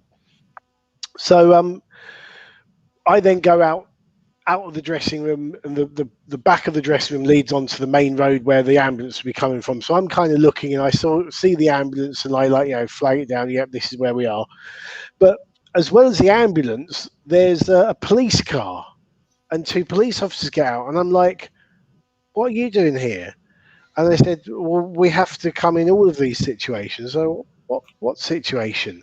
And basically, where I'd said he'd cut his wrist, they had assumed that I meant he'd cut his wrist, as in he'd attempted to harm himself. And so we had to explain. Then the police had to go and talk to Sam. And Sam, while his wrist is pissing blood, is trying to, get some medical attention and also tell the police that he wasn't actually trying to kill himself. It was a wrestling match. And the police then realized what had happened and went off to their next job. Or as I said, his match wasn't that bad.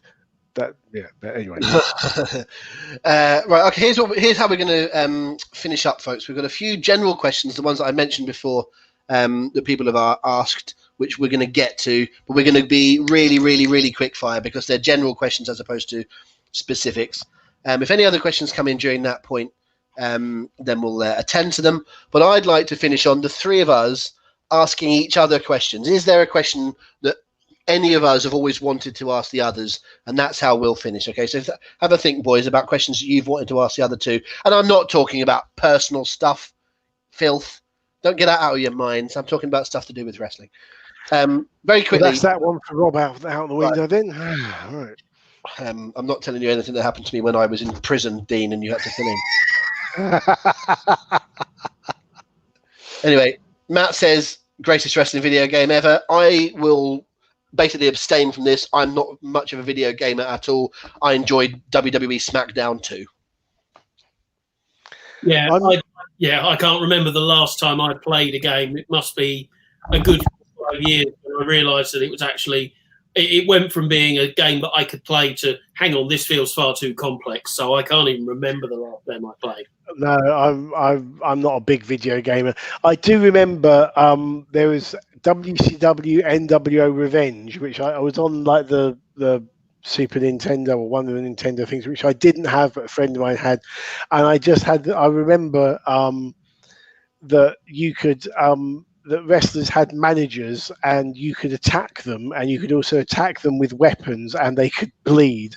And because I'm a terrible, terrible human being, I do remember getting, I think it was Kurt Hennig, to attack Miss Elizabeth at ringside with a weapon until she was bleeding from the forehead, but she's still at ringside applauding and no selling the fact that she's bleeding, and I'm a terrible person and I'm going to hell. But it was only a video game. I must mention that it's not real life. In GTA, I've killed hundreds of prostitutes and none in real life. Thank you very much. Fritzl, C-Bomb, and then Nat. Thank you very much. I'm the one that gets into trouble for this. So there we go. Matt, ask Benson, because Paul he's much more of a video game person than we are. He'll be able to tell you about No Mercy on the N64 and all that kind of thing. It's not really our kind of thing. So we'll move on to that one. This is quite a hard question to answer quickly, but we want to try and do it really quickly. Look, I've gone a bit Scott Hall. Look, I can't get rid of this little thing on my head. Look at that. Who is the greatest talker in wrestling that never got the push they deserved? Very, very hard one to answer. I can think of they all got a good push. I mean, I'm talking about people like CM Punk. Nick has put, Jake Roberts, but I think Jake is, well considered as one of the greatest wrestlers ever and greatest talkers ever. I don't think Jake's underrated. I think it wasn't a situation where everyone got a belt in those days. Jake had a great career and was in a good position. I'm struggling, I have to say. Yeah, I mean, I loved Arn Anderson's promos because he sounded believable in an era of, especially even putting him next to Ric Flair. Ric Flair shouting and screaming and is your stereotypical wrestling promo, and then Arn Anderson comes in and sounds real. But he had a wonderful career. I'm finding it hard because basically, if you can talk, and this is something I often say to young wrestlers: work on your character, work on your talking, because if you're a good talker, if you can project what you're trying to get across to people and make them believe in you, then you can be working on the in-ring wrestling all the while, but you will get booked by a promoter because you can put bums on seats. So they tend to get the push. I'll offer a couple of names, and they're both managers. And it's not necessarily they didn't get the push that they deserve, but I think it might be that people, possibly people that are listening to this, possibly others, wouldn't necessarily know who I mean. One, because I think he's been lost through time, and one, because I just think he didn't really get the chances. I'll say I don't think enough people know who Gary Hart is. Mm-hmm. There's wrestlers from various different eras that are idolized or have been talked about and gone into halls of fame. I think Gary Hart was a tremendous talker as a manager. In the 80s predominantly, I think 70s, 80s, in world class, and a bit more up to date, I'd say Father Jim Mitchell, the Sinister Minister. Yes, very good shout. Who's a wonderful talker. Was in ECW, was probably more known to people as being in TNA with Abyss. He is a real casualty of the manager era falling away. He'd come along 10 years earlier, he would have been a big star. He's a better manager than Harvey Whippleman or Slick or various other, or Jimmy Hart even, people that you're really familiar with from having grown up seeing that were just okay as characters. Jim Mitchell's a better talker than all of those. I think he's unfortunate to have come along at the wrong era. Yeah, Jimmy Hart wasn't the greatest interview in my eyes, but was a fantastic manager in the ring, at ringside. But you're absolutely in there. Jim Mitchell is fantastic. And Mick Conley does say that, yes, Gary Hart does have something in common with me, which is tremendous facial hair. I think he means he managed Terry Funk. I don't like to talk about it, Rob. No, you don't like to talk about that. The other thing with that, in terms of time, I don't know how to put this really, but in terms of the ringside thing about Jimmy Hart, I feel similar about that. Funny enough, a namesake about Owen Hart. When people talk about Owen, I always think Owen is actually a bit of an overrated promo. I don't think Owen was a very good promo. I'm not even just picking on I kicked his leg out of his leg. Yeah. Forget that. Everyone can make a mistake. But generally speaking, I think Owen always cut a slightly worried figure when he was doing promos.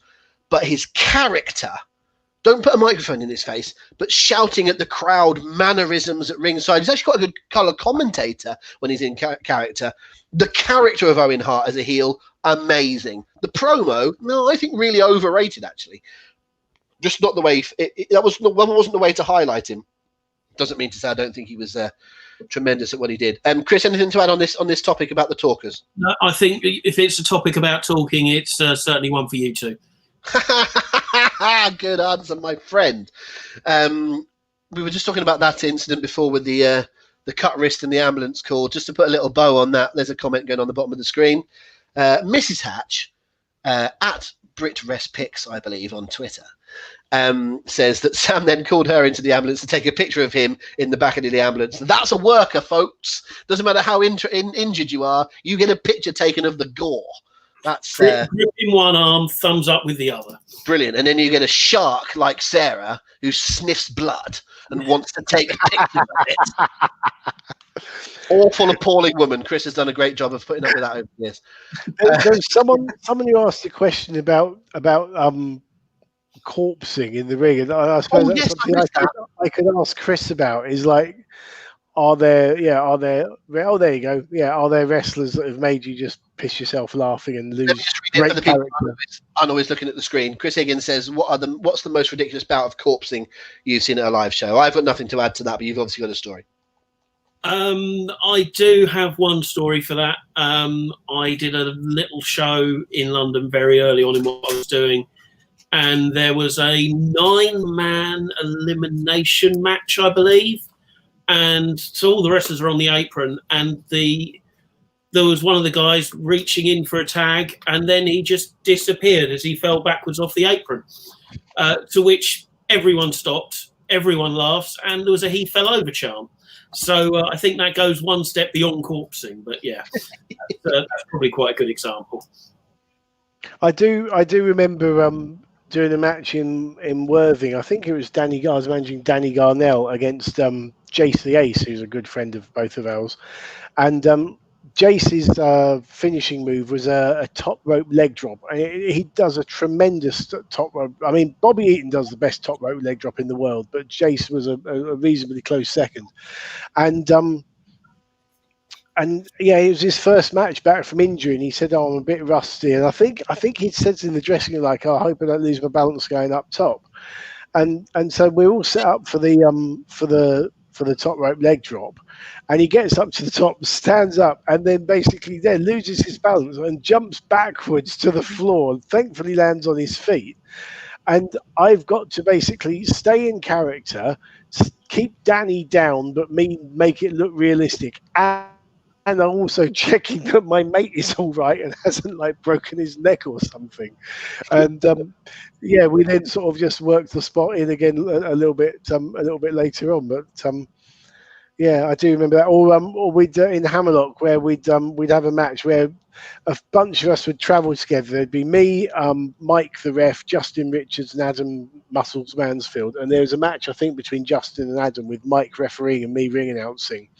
And because we were all travelling back later, Adam had Justin in a submission hold, and Mike said, "What do you say, Richards? Do you submit?" "No." "What do you say?" And he goes, "What do you say? Chicken or pizza?" After the show. We just carry on the match from there. Yeah, takes us down another complete different route, doesn't it? About wrestlers trying to get a rise out of each other during a match. I'm sure you've got some other stories of that, but we'll leave that for another day, possibly. Another very quick one. Sarah says, "It was 2 questions. What's your opinion of Keith Lee being sent back to the PC? And also, do you agree with Vince Russo?" I don't know if that's a separate question, but we brought up Russo earlier, or whether she agrees with a Russo opinion on Keith Lee. I'm not quite sure about that, so we'll just keep it to Keith. Thoughts on Keith Lee very quickly. I mean, I was going to say, I don't know what Vince Russo said. I completely disagree with Vince Russo's philosophy, as anyone who listens to Because WCW will know. But I think Keith Lee is an absolutely tremendous pro. There was a show that I did with him on the independent scene where I ended up sort of booking the show and refereeing it due to various emergencies that had come up on the day. Chris, you know the show I'm referring to. And basically the promoter wanted this independent wrestler to go over on Keith Lee, despite the fact that he was half his size. And Keith Lee basically said, "Don't worry, leave it with me. I'll go over, but I'll make him look brilliant." And he made this guy, who was a heel, look tremendous, to the point that the crowd were applauding him at the end because it was such a good match. So Keith Lee is tremendous. However, having said that, Vince McMahon pays his wages. So, if Vince McMahon wants him to go to the Performance Center, then he goes to the Performance Center. The thing is, the WWE have got this amazing training facility, and one thing you often see with wrestlers, one thing I love to see with wrestlers actually, is like people who've been wrestling for 5-10 years going to training sessions to keep themselves fresh, to learn new things, because you don't stop learning ever. So why should we go back? Again, my comparison is always to the world of football, and it's like once Lionel Messi or Cristiano Ronaldo broke into the first team, they didn't stop going to training, did they? You still go and work on your skills every day, and that's why Ronaldo is still one of the best players in the world at 35, because he still every day dedicates himself to doing that kind of thing. I'll give you my Keith Lee opinion, and it's not about the town in in Yorkshire, but my thought about Keith Lee is that as someone that's not a big NXT guy and someone that wasn't familiar with him, until he basically got promoted to the main roster, or apart from a couple of more high-profile NXT matches, I feel like with Keith Lee, I've tuned into a sitcom on episode 4 of a series, and I don't get it. And people will say to me, you need to have watched the first 3. Sometimes you just have a show which is funny and there's no real plot. Sometimes you need to have followed the character. And I sort of don't get Keith Lee. I enjoy his work. I think he looks really talented. I think he's got great presence. First of all, I don't understand why he's a babyface. To me, he looks like a big hulking brute. I think he feels like he should be a heel, just naturally, just having seen him like that. And some of the taglines and stuff that he's got, the bask in my glory, that sort of stuff, to me, that's heel stuff. And so I've sort of come in, I'm not on entry level Keith Lee. I've joined up here somewhere, and I don't really get him. I think I needed to have watched it. But I put Vince in my situation, because I think that Vince doesn't really pay attention to NXT either. And everyone said, oh, this Keith Lee guy is great. And Vince has gone, I don't get it.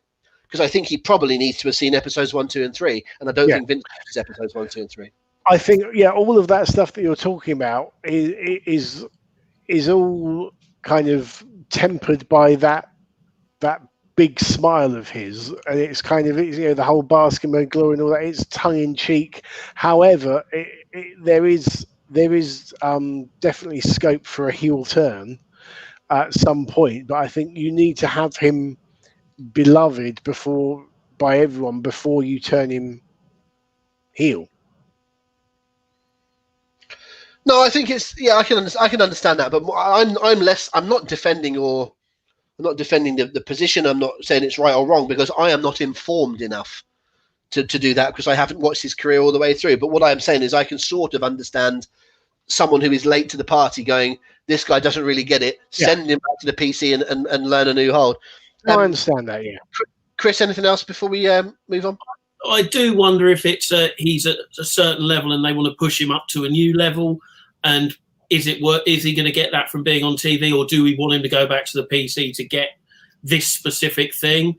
And Sarah said that Vince Russo's comment was that he needed bringing down a peg or two because he had too much ego.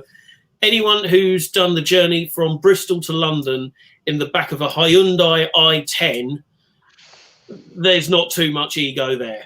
And as he said himself, there is no car in the UK big enough for Keith Lee. That's a really good line. This is a one-liner. Chris Higgins says, "Is Joel Ross a nice guy?" John, the proper answer, okay, answer. No, Joel's lovely, great bloke. Chris, I never really met Joel at the top. Well, I met him a few times, but always a nice guy to me. Joel wouldn't want me to say that he's a nice guy. Joel likes being and sort of slightly nihilistic. Doesn't really like people, slightly self-deprecating fella. He's a weird guy. He's a very strange, odd man. He's also one of my best friends in the world. He's an incredibly talented broadcaster, an amazingly talented broadcaster, and actually a really nice fella. But he wouldn't want me. And a great cook. Amazing cook. Quarter-finalist on MasterChef, I think he was, or semi-finalist on Celebrity MasterChef, and hardly cooked before that. He's an exceptional cook. It's the best thing about going around and staying at his place, apart from his adorable children and his lovely other half, is he's a brilliant cook, and I just sit on his sofa for days on end and get even fatter. Anyway, we're not talking about John. I remember when he had his black cat called Vince, who was mental. He did. His cat was called Vince, and his oldest son is called Jesse. So the Vince and Jesse announcing duo are alive in the Turner Ross family. Again, this is a quick one. Adam Pearson, is Russo good or bad for wrestling? Shall I go first? Terribly, terribly bad. When we've covered Russo era pay-per-views on my Because WCW podcast, the thing that you get told by him is, this isn't real. This is all scripted. This is a work. Why? Not why are you watching this, but it's shoved in your face that it's not real. And it's like Penn and Teller do that with magic tricks, but it's all done very tongue in cheek. Like, look, this is how we do it, and they make you laugh about it. But wrestling people, we all know this isn't real. The guys don't hate each other. They're not really hitting each other, whatever you want to say. But you don't want it shoved in your face, essentially. And if you contrast the Russo era of WCW with the Attitude era of WWF and the Austin McMahon feud is the perfect example of this. When you had all the storyline with Austin and McMahon, or McMahon trying to cost Austin matches, the premise was McMahon was trying to make Austin's life as difficult as possible to make it hard for him to win what were portrayed as legitimate contests. At no point were you told this isn't real. You were enveloped in that suspension of disbelief, and that suspension of disbelief is out the window with the way that Russo booked things, and therefore it makes you question why on earth are you watching this. So I think, when he was in the WWF, obviously he had to run everything past Vince McMahon, and Vince McMahon probably wouldn't have allowed any of that kind of stuff to go through. In WCW, he had carte blanche, and he did all these stupid things like people lying down and letting themselves getting pinned, and and look at what happened to WCW. Chris? Oh yeah, sorry. No. Dean obviously knows more about it, Russo, than I do, so that's why I was staying out of that. I personally met him a few times, and he was perfectly nice. And hearing him go, "Oh yeah, nice bloke, yeah, absolutely." How about we tweak this little thing? So tweaking the ideas that were already there, he seemed quite good at. Overall, nah. I'd say look at it like the Crystal Dome. There are gold tokens and there are silver tokens that take away from the gold. And I think there's plenty of gold, but I think there's a hell of a lot of silver as well. To use the football analogy that I know Matt Barber loves in particular, I think Vince Russo would be valuable on any coaching team, but I don't think you'd appoint him as your manager. I think you have him in. I think if I had a wrestling company and Vince Russo wanted to come and work for my wrestling company, I'd hire him.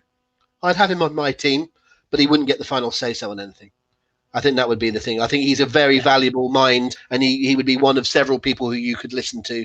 I think he still could be of value to the wrestling business, but I think it would be it'd be tempered in the right way.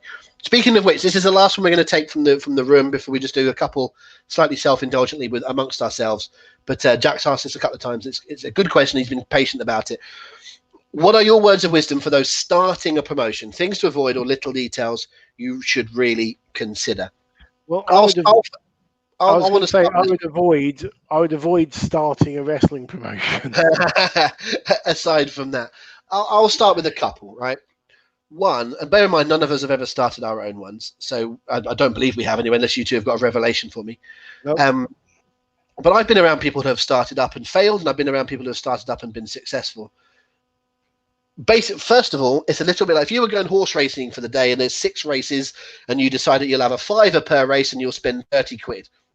You need to turn up and assume you're going to lose 30 quid that day, and anything you come back with after that is a bonus. If you start up a wrestling company, spend the amount of money that you can afford to spend without bankrupting yourself, putting your family in any potential danger, and have fun with it. And if it dies on its arse after one show, give up and walk away and never do it again. If you can take the financial hit and stick with it, then do so, but just don't spend unnecessary money. Don't run before you can walk.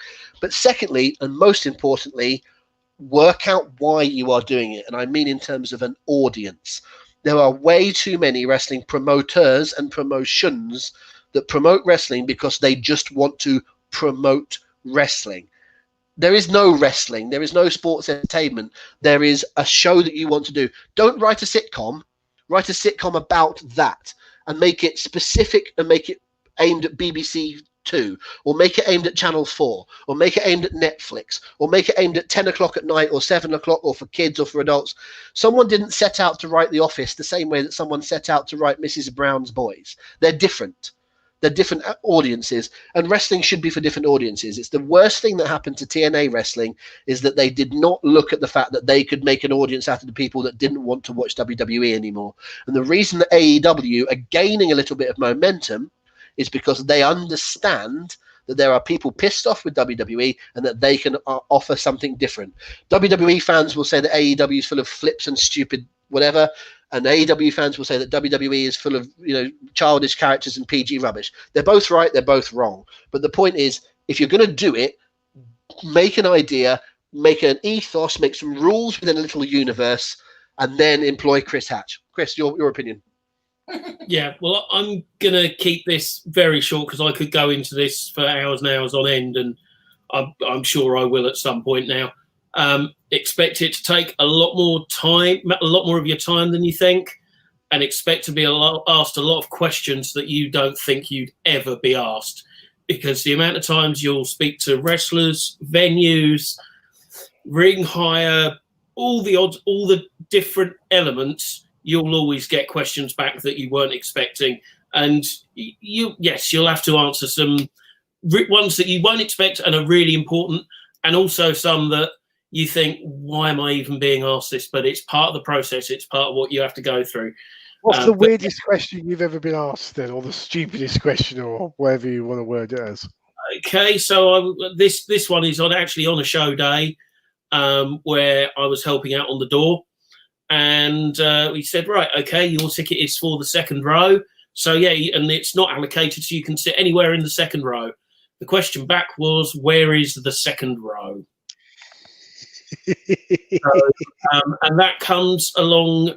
We did a weekend of shows where you got a DVD of the whole weekend, which would be, if you bought the top range tickets, you got a DVD of the whole weekend from all 3 different venues afterwards. And during the interval of one of the shows, they had someone come up and say, "Oh, I'm a VIP. Can I have my DVD now, please?" And we said, "Well, yeah, but what of?" "Well, the show." And we had to try and explain that it was the DVD of. We weren't just filming this same show, and we had to really explain. It's this show you're watching now. You're going to watch the rest of it in a minute. So that's probably 2 of the strangest questions I've ever had. Transport yourself into the future. Marvelous. Yeah, I mean, I think really echoing what you said about expecting to lose money, and also I'd say start small, and don't start with low ambitions, because start with a small venue. I've known promotions, they start with a little venue that holds 100 or 200 people. If you're consistently selling that out, and I mean, Progress is a good example of this, actually. They started out in the garage in Islington that held, I think, 400 people. Once they started regularly selling that out, they moved on to a bigger venue. Once they started selling out the Electric Ballroom in Camden, they looked at other venues around the country. So, I'd say start small, respect other promoters. If Chris runs a show in Southampton on Thursday, don't run a show on Southampton on Tuesday to fuck him over, because you can, if you're getting like imports, and you can share the costs with other promoters if you work together. So and treat your talent with respect, because you're the promoter, they're the ones that are putting their bodies on the line, taking the bumps. Just respect people and ask them to work in a respectful manner themselves. I would also say, given what has happened in recent months, make sure that there's a code of conduct for people, A, who are working the show, and B, fans attending the show.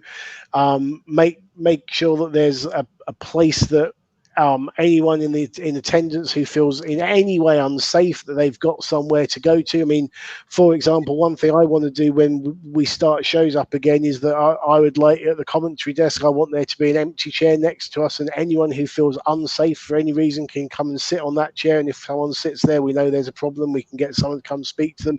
Things like that. I think there's we as you said, Chris, we could go on and on for ages. We could. Forgive me if you mentioned this while I just had to pop away, but I would say, on an absolute serious note, Jack, if it's the kind of thing you're thinking of, if it's something you genuinely want to think of, do one of 2 things.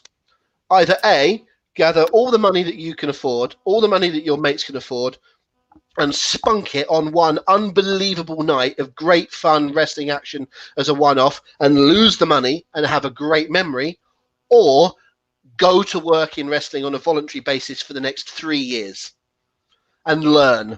And don't think as a booker, that as a money guy, that you can just put on a show and understand it, because you will understand it less than everybody you employ. To be fair, So I'm going to say, to be fair, I know who Jack is, and he is a wrestler. He has been a wrestling trainee. He is a wrestler these days. He has been around for a good few years. So so that he does know his stuff in that respect. He's probably asking the question for everyone else, and I wasn't aware of that. Thank you, Dean. I appreciate it. But to anyone else listening, so not directly putting it towards Jack, you need to learn. You need to go out there, and I would never just go and put on a wrestling show and think I knew anything about it. You go and set the ring up, and go and fetch and carry props, and go and sit with the announce team and ask if there's anything they can write down for them, and ask if you can help the medical guys, or just anything. Just learn and be around people and do it, and be a sponge and learn all those kind of things. Yeah. You need to work your way out. If you just go to the top and start throwing money around, you've got no chance. Yeah, and you'll have no respect from people. And also, I've seen that happen plenty of times. I'm sure Chris has as well, where, let's just say for the sake of maths, that my usual fee is £100, and I see a promoter who's never promoted before, who doesn't know anything about anyone, and then I will tell him that my fee is £250, and he doesn't know any better because he's not been around, and I get my £250 instead of the usual. And I've seen that happen loads of times before, where you get a promoter who doesn't know these things, and he will basically then lose all his money because he's being overcharged by a load of wrestlers who are taking advantage of his naivety. When you're running shows, having reliable people who you can ask to do one of the million jobs that need doing on the day, be it security, stewarding, runner, whatever, there are plenty of things that need doing. So yes, if you can make yourself known to people and say that you want to help, and you can show that you are reliable and mature, and you're not there just to get photos with the wrestlers, you're there to help out, you will be worth your weight in gold. Unless you're Harry Kane, which we established he's worth more than his weight in gold. Well done. Thank you. Good reference to probably my most popular tweet of the year. Okay, we're going to conclude on asking each other a couple of questions, and we will try and keep it brief. But thank you for joining us all tonight. By the way, we were genuinely sitting here just before we went on air at 8 o'clock. Is anyone going to bother turning up with this? Is anyone going to ask us any questions? We'll do an hour, then we'll shog off. But actually, we've done an hour and 2 hours and 5 minutes, so we will wrap up sometime. We thought we were going to be we're bound to be shorter than one of the quizzes. We've gone way long. But anyway, we're not doing anything else. That's one of the reasons why we wanted this sort of informal chat tonight, rather than doing a TLC preview, which I don't think any of the three of us would be. Actually, Chris would be okay. Me and Team would be crap at. But I just want to address this one note that Mick has sent here, because it leads to me telling a good little story. I think this is when we're talking about tips about doing running a show. He says, aim to write Still Game. For anyone that doesn't realise that reference, Still Game is a sitcom that was written in Scotland by Ford Kiernan and Greg Hemphill. Very, very popular in Scotland, quite popular south of the border, but one of the biggest shows ever north of the border. Greg is a massive wrestling fan, and he helped to put on a couple of shows in Scotland, which were called Oran War and Kelvin Brawl, along with a guy called Robert Florence, who was also is also a comedian in Scotland, who did a show called Burniston. Those two did these great, fun Scottish indie shows, and it leads to two little stories of mine. One is that I interviewed Greg when he was the referee in Glasgow for Jeff Jarrett versus the late Adrian Lionheart. And I didn't know who Greg was, and I assumed he was a local indie referee. And I did an interview with him talking about how to referee matches, and are you going to referee more matches and stuff, unaware that he was one of the most famous men in Scotland for having written and starred in one of their hit TV shows. We are now friends. We stayed in contact with friends. He's written for Hooked on Wrestling when it was a magazine. We stay in contact. He's a good lad, he's Greg, and I'm a huge fan of Still Game. But I didn't know who he was when I interviewed him, which was a very rare thing for me. Would you like to interview Greg? Sure, I will. Normally I know exactly who I'm interviewing. But the second part, and this goes back to something you mentioned earlier on, Dean, talking about biggest regrets. And you also mentioned Johnny Moss earlier on. At one of those all-Scottish shows, there was a match where Johnny was going to go and wrestle. Basically the only Englishman on a show full of Scottish independent British wrestlers. And at one point, via virtue of a few DMs and a few little conversations, at one point, I was going to go to that show. I was going to be introduced to the crowd as a local journalist, not a local journalist, but a journalist from the Sun that's here, knowing that everyone would boo me from being from the Sun and as an Englishman. Well, I was going to try and turn them around by talking about how my dad was from Scotland and how I'm really proud of my Scottish heritage, blah, blah, blah, blah, blah. And then basically saying the best moment of my family's life is when my dad left Scotland and he never came back. And I was going to go full heel with the crowd. I was going to be Johnny Moss's manager for the night. I was going to sing the English national anthem and be in Johnny's corner, right? And they did say to me, you've got some other things planned, blah, blah, blah. In the end, I backed out, partly because I bottled it, but partly because I thought, do you know what? I'm not qualified to do this. This would be fun and it'll be self-indulgent, but that's not what I do. I'm a journalist. I've always tried to be careful and not say, let's get involved. Let's be a mark for myself. I don't want to be that figure. I've never aspired to be in that figure, but it did sound like a fun concept.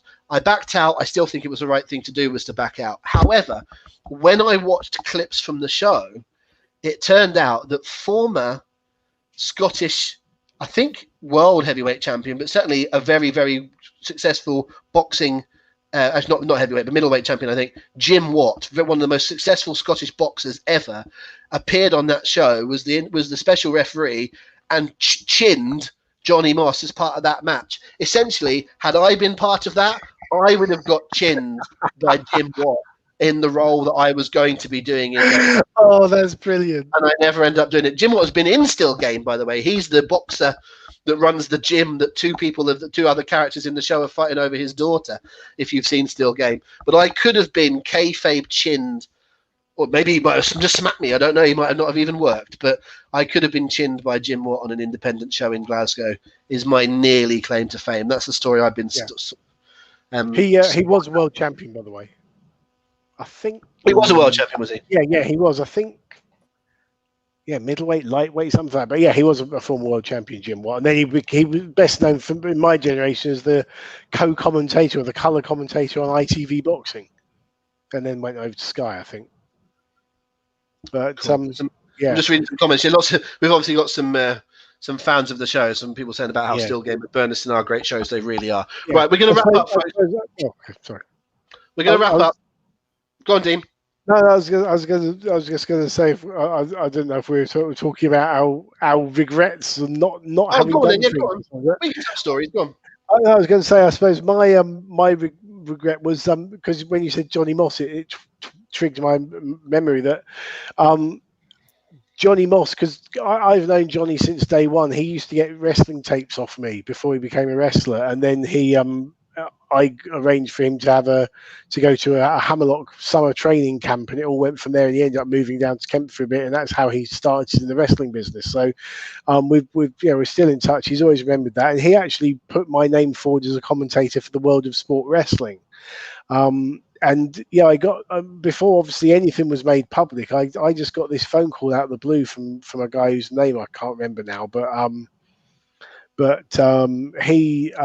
this guy phoned me up and said, they're trying to relaunch World of Sport, and I just thought it was bullshit, because I'm sure, Chris, you get plenty of weird and wonderful out of the blue messages, and half of them are people that are full of shit, and so I looked this guy up on LinkedIn, and I think I couldn't find anything. I did find something, but I didn't take it entirely seriously, and I hadn't got like a demo tape or anything like that. But I sort of sent him some YouTube links, and it turned out that they wanted like a play-by-play commentator, because they'd already got their colour commentator, and they were after a play-by-play. So I sort of said, I can do whatever, and because World of Sport for me was the thing I grew up on. It was I've never been interested in going to America, going to WWF, anything like that. But World of Sport would have been the one thing I'd have absolutely loved.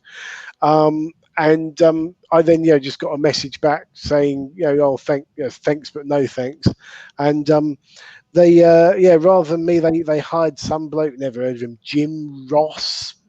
I don't think he's any good. I don't think anything became of him. But that was my greatest regret. I wish I'd have been able to do that, because that would have meant so much. Oh, wonderful! I'm having so much fun. I think we just have another night of just story night with Chris, Rob, and Dean, and we'll just sit and tell stories all night. I think we could do it. I think we could do this again. We've got so many stories among us. Listen, we did trail that we would ask each other questions. We've gone a bit long, so we'll try and make it quick. So we'll try and hold back on some of the ones that we'll go into a bit more detail with. But I've got one for you two, and I've got a follow-up one for each of you. So we'll try and keep it as brief as we can.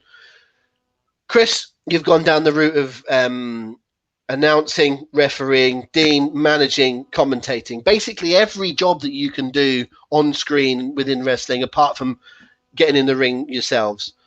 Two things. One, have you had the inclination when you were younger, or at any point had the inclination to be a proper wrestler? I know you've had matches, but that's you know what I mean. Actually, do it properly. And two, how much actual wrestling knowledge, training, being able to do bumps and stuff do you need to do your job? Start with you, Chris. Okay, so when I was a kid, obviously I had I'm going to be a wrestler, but that quickly died out. If I'm honest, when I first refereed, first announced and everything, I wouldn't necessarily say I had a desire to go into doing that for so many years. But the opportunities that came up, it gradually grew and grew and grew, and that's when I realised, yes, this is the right thing. As for how much training's needed, I've still had to do a fair few training seminars over the years. Every so often I'll get in a ring, and if I'm early at a show, I will still, even at my size, run the ropes, take a few bumps here and there. Hell, Dean's obviously had a few matches. I've had a couple of occasions where I've come close to having a match, and I would still say there's probably the itch to have one to say I've done it, but only in a way that's a story that makes sense for everyone. But yeah, so there's certainly more. It's not just a case of, well, you can count to 3, you're a referee now, or you know how to say someone's name, so you're an announcer now. There's a lot more to it than that. So yeah. There's an easy way to get an angle where Chris can referee. I can wrestle. Let's make that happen. I did originally want to be a wrestler. Yeah. When I remember the first time I ever went to sorry, my computer has just popped up with, we ran a scan in your virus free, which in this era is triumphant. Yeah, I wanted to be a wrestler. So I went to the Hamlock School of Wrestling when I was 17. I was doing my A levels at sixth form college. They had a good sports program. I was relatively fit at the time. So I went along with a few friends, and I remember we got in the ring and we were like, yeah, this is a proper wrestling ring. This is amazing. Yeah. And Andre, the trainer, was like saying to us, oh, come out, have a break. And we're like, no, we're fine. We're fine. So I think we were kind of learning things for about 5 hours, and training wrestling is a lot tougher on your body than working a show, because if you're learning how to do moves, yeah, you might do the move 5-10 times and therefore take 5 to 10 bumps, whereas in a match you're doing that one move once. So yeah, about 5 hours in the ring, and I couldn't walk properly for 5 days. And it's like, it goes back to what we were saying right at the beginning. Oh my God, this hurts. This really, really hurts. It punishes your body. And I kind of realized that this isn't actually for me. And I kept in touch with the wrestlers there, and they eventually would start to do shows, and they needed a ring announcer. That's where I came into things. So yeah, I think as far as what you need to do, and I say this to anyone managing, you need to learn the basics. You need to know how to take a bump. You need to know how to go up for moves. If you know you're going to take a bump on the show, if you can, rehearse it in the ring beforehand, because what you don't want to happen is if you've got a wrestler who's been doing all his moves on the other opponent absolutely fine, and then let's take someone like Chris, who isn't a big heavyweight wrestler. So if this wrestler's been chucking around a 6'4", 250-pound wrestler with ease, and then he tries to pick Chris up, and Chris has sandbagged him or doesn't take the bump properly, and it looks shit, the crowd will then be thinking, well, hang on a minute, how has he been able to do that to the wrestler, but he can't do that to the little referee? So kind of out of respect to the wrestlers you're working with, not that I think a referee should take a bump, I don't agree with that at all, but that's another matter. I think you need to learn, especially as a manager, you need to learn how to bump so you can make it look look good, basically. What's the old saying? If you're a manager, you wrestle like a manager and manage like a wrestler. Yeah, I mean, the times that I've had matches, I've tagged in, done some deliberately awful looking stomps that look terrible, and the wrestler barely touches them, and I make out that I'm the heavyweight champion of the world, and I quickly tag out as soon as the wrestler gets to his feet and looks vaguely dangerous. Quite right. My follow-up question, which you've kind of answered, Dean, but Chris, it can still apply as well. I would say this is more of a question, less of a question to you two, but more of a correct me if I'm wrong.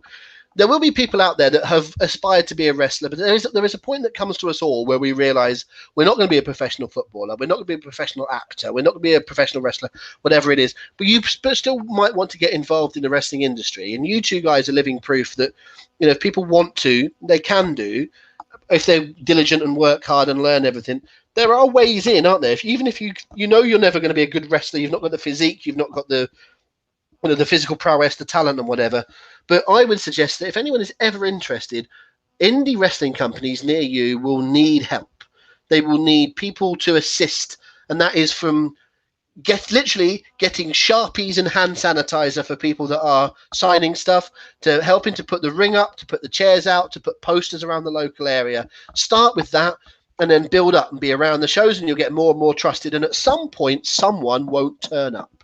Yes. And when that person doesn't turn up, they'll send you out to ref a 2-minute match, or they'll send you out to ring announce until the ring announcer gets there, or something will happen. And if you are a good enough employee, a nice enough person, and respected by enough people, someone at some point will let you do something. And you might be shit, you might never get to do it again, but you might be good. And I think it's about starting off with the right, not going, I want to be the new Jim Cornette. No chance. But you can start off wanting to be the new Chris Hatch or Dean Ayass, and I mean that for serious, and you can gradually build yourself up. And if nothing else comes of it, you enjoy yourself getting some freebies to watch your local wrestling show and be around the boys. Yeah, it's all about showing yourself to be trustworthy and reliable.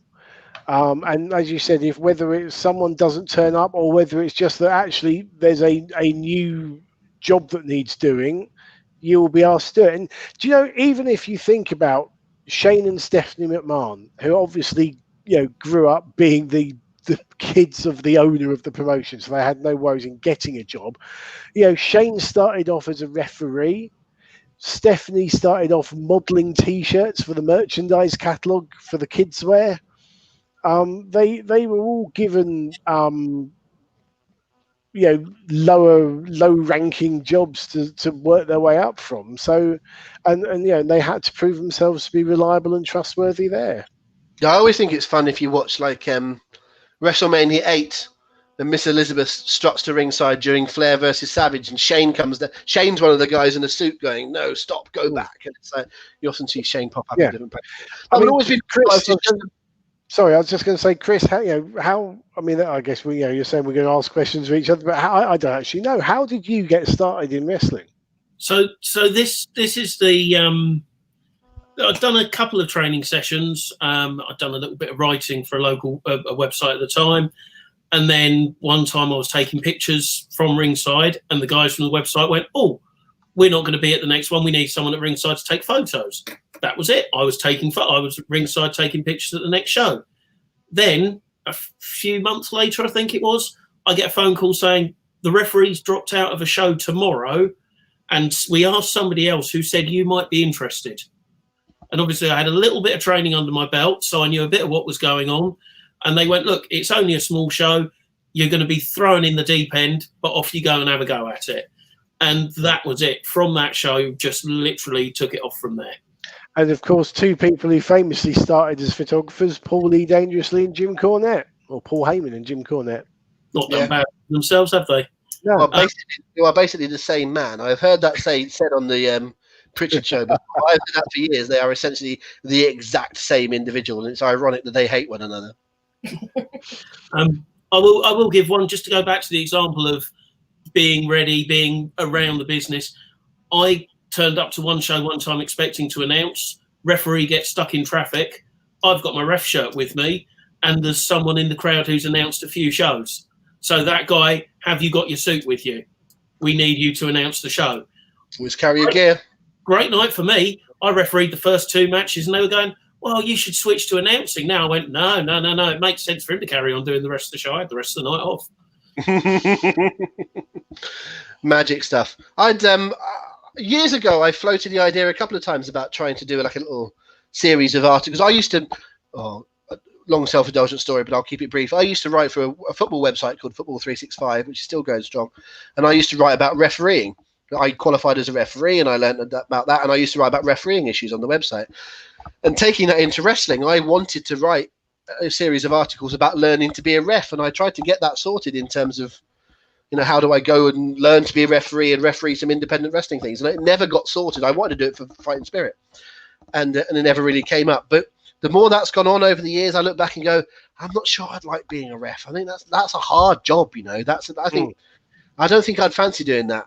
But I refereed a show about a couple of years ago, and it was bloody difficult. And I got in the way, and I got like my finger bent back by a charging wrestler, and I'm like, it is bloody difficult what you do. So hats off to you, Hatch. I don't know how you do it. Neither do I. But as everyone here will know, I don't mind a bit of this, and I do a bit of commentary on the football. So I've always fancied doing a bit of commentary on the wrestling. So one day I'm hoping Dean will help that to come true. One day I'll be floating around, and and Dean will give me a call and go, I know you're a couple of 100 miles away, but come and save the show and announce with me, and I'll fulfill my dream. No, but in all seriousness, I've always thought I'd be all right doing a bit of wrestling announcing, but not ring announcing. But I could probably do that, but more the commentary. I'd like to be a wrestling commentator. I think that would be fun to at least try. I'd love to try these things, even if I was shit, just to say I've tried it. I was rubbish. Kudos to everyone else. Being a heel color commentator is tremendous fun, and I don't want to be a heel. I think I'm not. I like it's great. And I regularly try and make when we're in IPW. I guess when life returns to normal, it will be the same with Fight Nation. Ricky Slatter, my commentary partner, who is a wonderful, wonderful man, but I do try and make him corpse at any opportunity I can, just for my own entertainment. Will you stop? I won't tell you again. The amount of times I'm checking on someone saying, "What do you say?" and they don't say no, but they say ah. So then I'll go back and they're saying ah to try and make someone laugh at ringside. So. Fabulous. Do you want to round? Any questions for me, boys, and wrap this up? If you haven't got any, it's not a problem. We'll just go home and call it a day. I've got a very quick one for both of you, just because something we all were a part of in some way. Favourite memory from the Pritchard tour? Oh, that's a good shout. I'll give a précis of that. Yeah, just probably about a year or so into the podcast? Maybe not quite that, actually. In the early days of Bruce Pritchard's Something to Wrestle podcast, as a group of us, and in fact, we were all invested, all three of us here, as well as Paul, who was the main man. We brought Bruce over to do a series of shows. We started off in Belfast, and then we did, can't remember the order necessarily, but we did Manchester, Birmingham, and London. I remember the order because we started in the middle, then went north, then went all the way south. True. We went Birmingham, Manchester, London, didn't we? Well, I started off in, I said Belfast, and that's wrong. It was Dublin. It wasn't Belfast, it was Dublin. Yes, I'll tell you what my biggest memory of the Pritchard tour is the fact that I wasn't supposed to be doing it. We were trying to get Conrad. It looked a little bit like a McNichol Ego Fest thing, hosting it myself. But we wanted to get Conrad, and when Paul and I were first talking about the whole project, he was more in favor. Sorry, I was more in favor of getting Conrad than he was. I was the one that was really pushing for it, and I wanted the whole Pritchard show package. I thought people would be more interested in Conrad doing the shows. I thought he would add value in terms of a VIP ticket, etc. And the only reason he didn't come was because he was so entrenched in his business at that point. It was before the podcast had properly taken off. It was making them good money, but it hadn't gone stratospheric. And he basically thought he had a very viable company that he couldn't take the amount of time off to justify going to Britain for 5 days. We wouldn't be able to pay him as much as he could make doing his mortgages. So I think that's changed now. I wasn't necessarily supposed to be hosting. So that was my coolest thing, was the fact that I got to host with Bruce, got to do those shows. And I do a little bit, like I said, I do a bit of commentary on football, and when I do, I will occasionally do a bit of vanity searching and see if anyone mentions me. And the best thing that can happen is no one mentions you at all. Because if you're shit, they'll slag you off, and if you're good, they'll ignore you entirely. And if everyone ignores me, I'm happy with that. And so I didn't find too many people slag me off for being Bruce's guy. They just enjoyed Bruce, and I thought, well, I've done my job. I facilitated Bruce. No one pays to see me, but if I ruined the night, they'd moan about it. So I was the new Conrad for 4 days or so, and I think I did my job okay. So Bruce was a lovely guy. I really enjoyed working with Bruce. He understood the show. In fact, I've done several of those type of shows. I've worked with Bret Hart, Shawn Michaels, Jim Ross, Chris Jericho, Bruce Pritchard. I think you just... Yeah. There, Rob. Thank you very much. But there's a reason I mentioned it. And actually, Bret and Shawn were great to work with, but they turned up and went, "What do you want me to do?" And we went, "We'll do some questions." And they went, "Not a problem." They just turned up and let you dictate. But Jim Ross and Chris Jericho and Bruce Pritchard worked on the show. I remember sitting in a van with JR going from Cardiff to London, and he had a notepad out, writing down this. What stories did I tell last night? That worked. That didn't work. That can probably go ahead of that. We'll do that one instead, and we'll drop that. We worked on it, and we went around the country, and every day in between, JR and I sat on the bus and we worked through what we were going to change. Jericho didn't work with me so much, but he did go through and go, right, I told these stories, these stories, these stories. I'll drop that, tell that instead. I won't tell that, but I will tell that. And Bruce was the same sort of thing. Before every show, Conrad would do the research like he does for the Pritchard show. He would send it to me. I would tweak it for a British audience. And then Bruce and I would go through it about 2 hours before the show, and we'd work our way through, and we'd do it that way. And the following day, he'd go, right, Rob, make sure you mention that early on so I can get to that story. Mention that late on so we can get to that story. Mention Jeff Jarrett at the end so we can do the song. It might have looked thrown together, but there was a system. I only really had one bad memory from that whole tour, and it was in London. It was the start of the second half of the show that we did in London. It had gone brilliantly, and then Bruce wanted to drink. And some idiots introduced Bruce to the concept that we have in this country known as the Turbo Shandy. The lager and high combo, which Bruce actually quite liked. I mean, bear in mind, the man has had several heart attacks, but sod it, let's give him this new drink on stage. And this person brought the drink up. I, at this point, didn't have a drink, and I requested that person perhaps could get me a drink, a cider. And I think they said, I'm trying to remember the exact wording. I think it was "fuck off, Rob." That sounds good. I think it was what they said. I think they said "fuck off, Rob." So I would like to thank Mrs. Barraclough Hatch for her invite.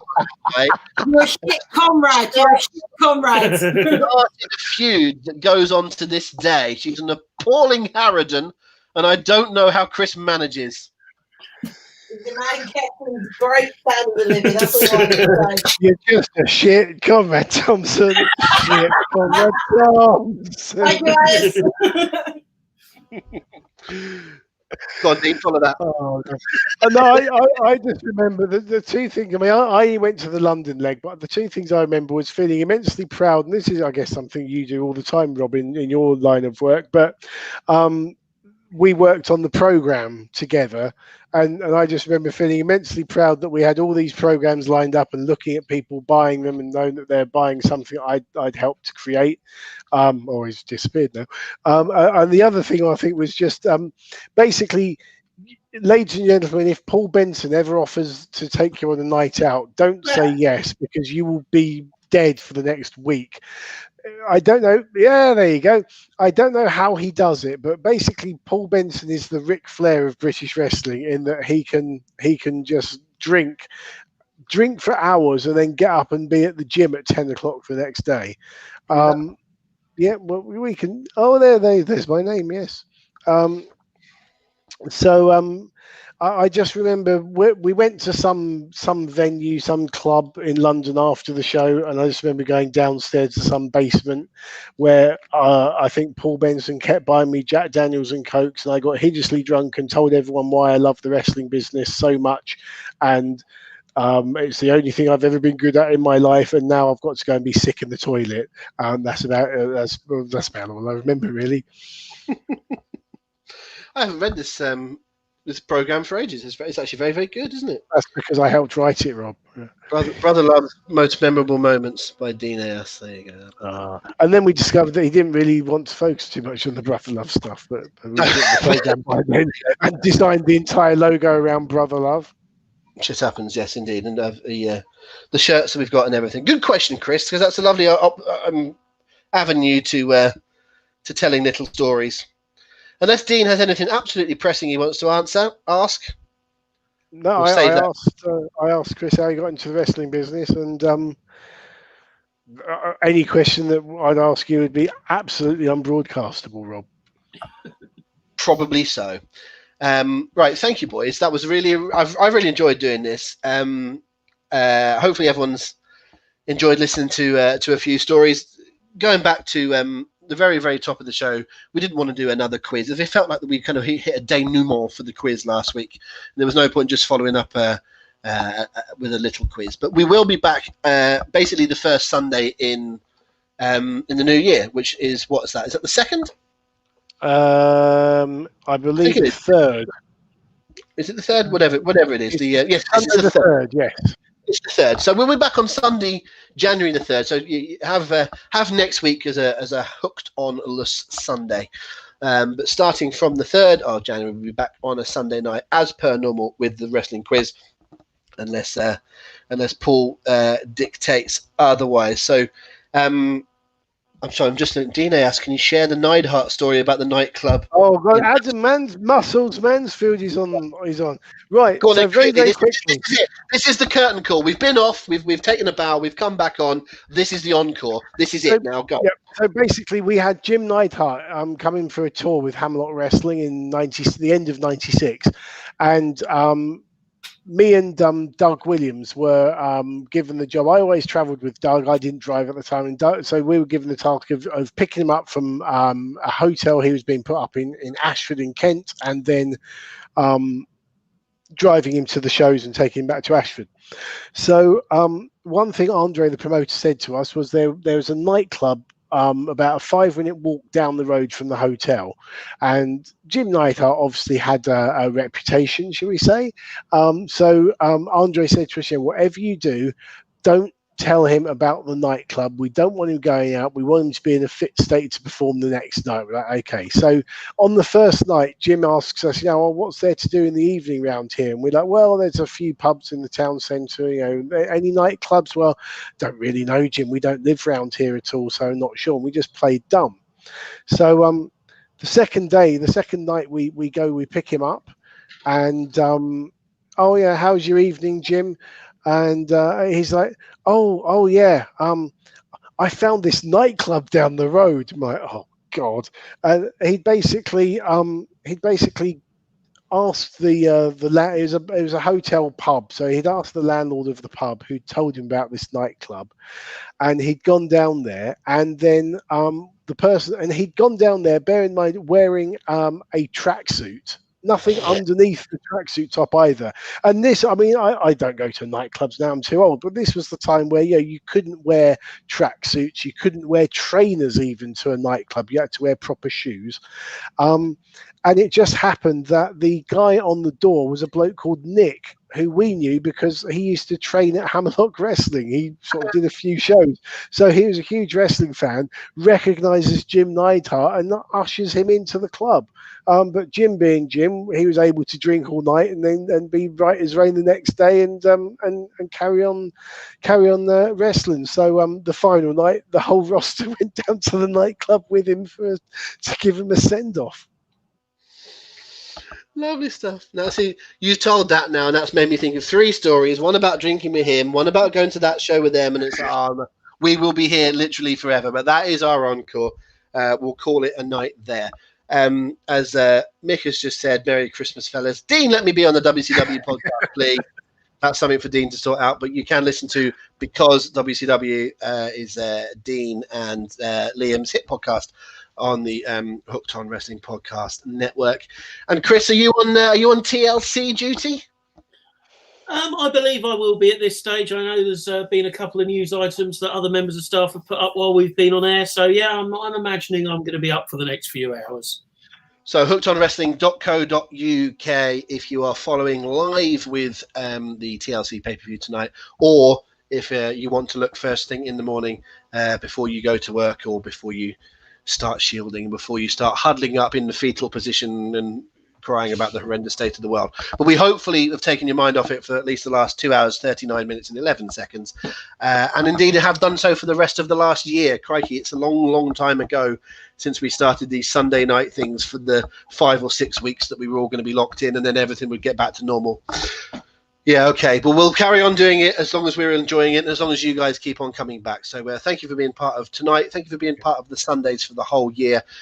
So thank you to Dean. Thank you to Chris, not just for what they've done tonight, but thank you for all sorts of things about the Hooked On family over the time. Thank you to anyone that I've not named, but also, and I hate doing this, but thank you to Paul Benson. He's not with us tonight. He's a bit busy doing something tonight, hence why he's not here. But the whole Hooked On thing, in terms of the website, all this kind of stuff, it's Paul's brainchild. He puts a ridiculous amount of work into it, considering he has, a full-time job and a family.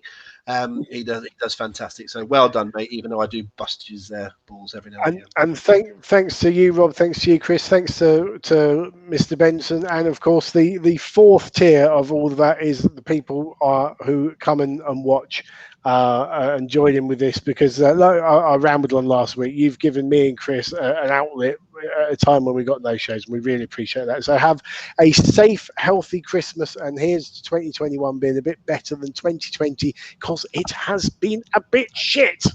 It has been a bit shit. 2021 will be better. If you've enjoyed this little thing tonight, folks, do report back to the boss. Do tell him how much you've enjoyed him not being here. But enjoyed us telling our little stories. No, I found this really fun and enlightening. I've heard stories, but these guys have been my mates for years, and they've told me stories tonight that I've never heard before. So I've enjoyed, if nothing else, I've enjoyed talking wrestling to my two mates for a couple of hours. Whether or not you've all joined in as well is another matter. But hopefully, I'd like to do this again. Maybe get some a bit of a revolving cast in to tell some stories. But we will worry about that. Maybe a Christmas edition could just be a periodical thing when Paul's not available for the quiz. We can just bin the quiz and just tell some stories. But who knows? Cena Warlord, says Chris Higgins. That is our way of saying Merry Christmas. Cena Warlord to you all. Bye.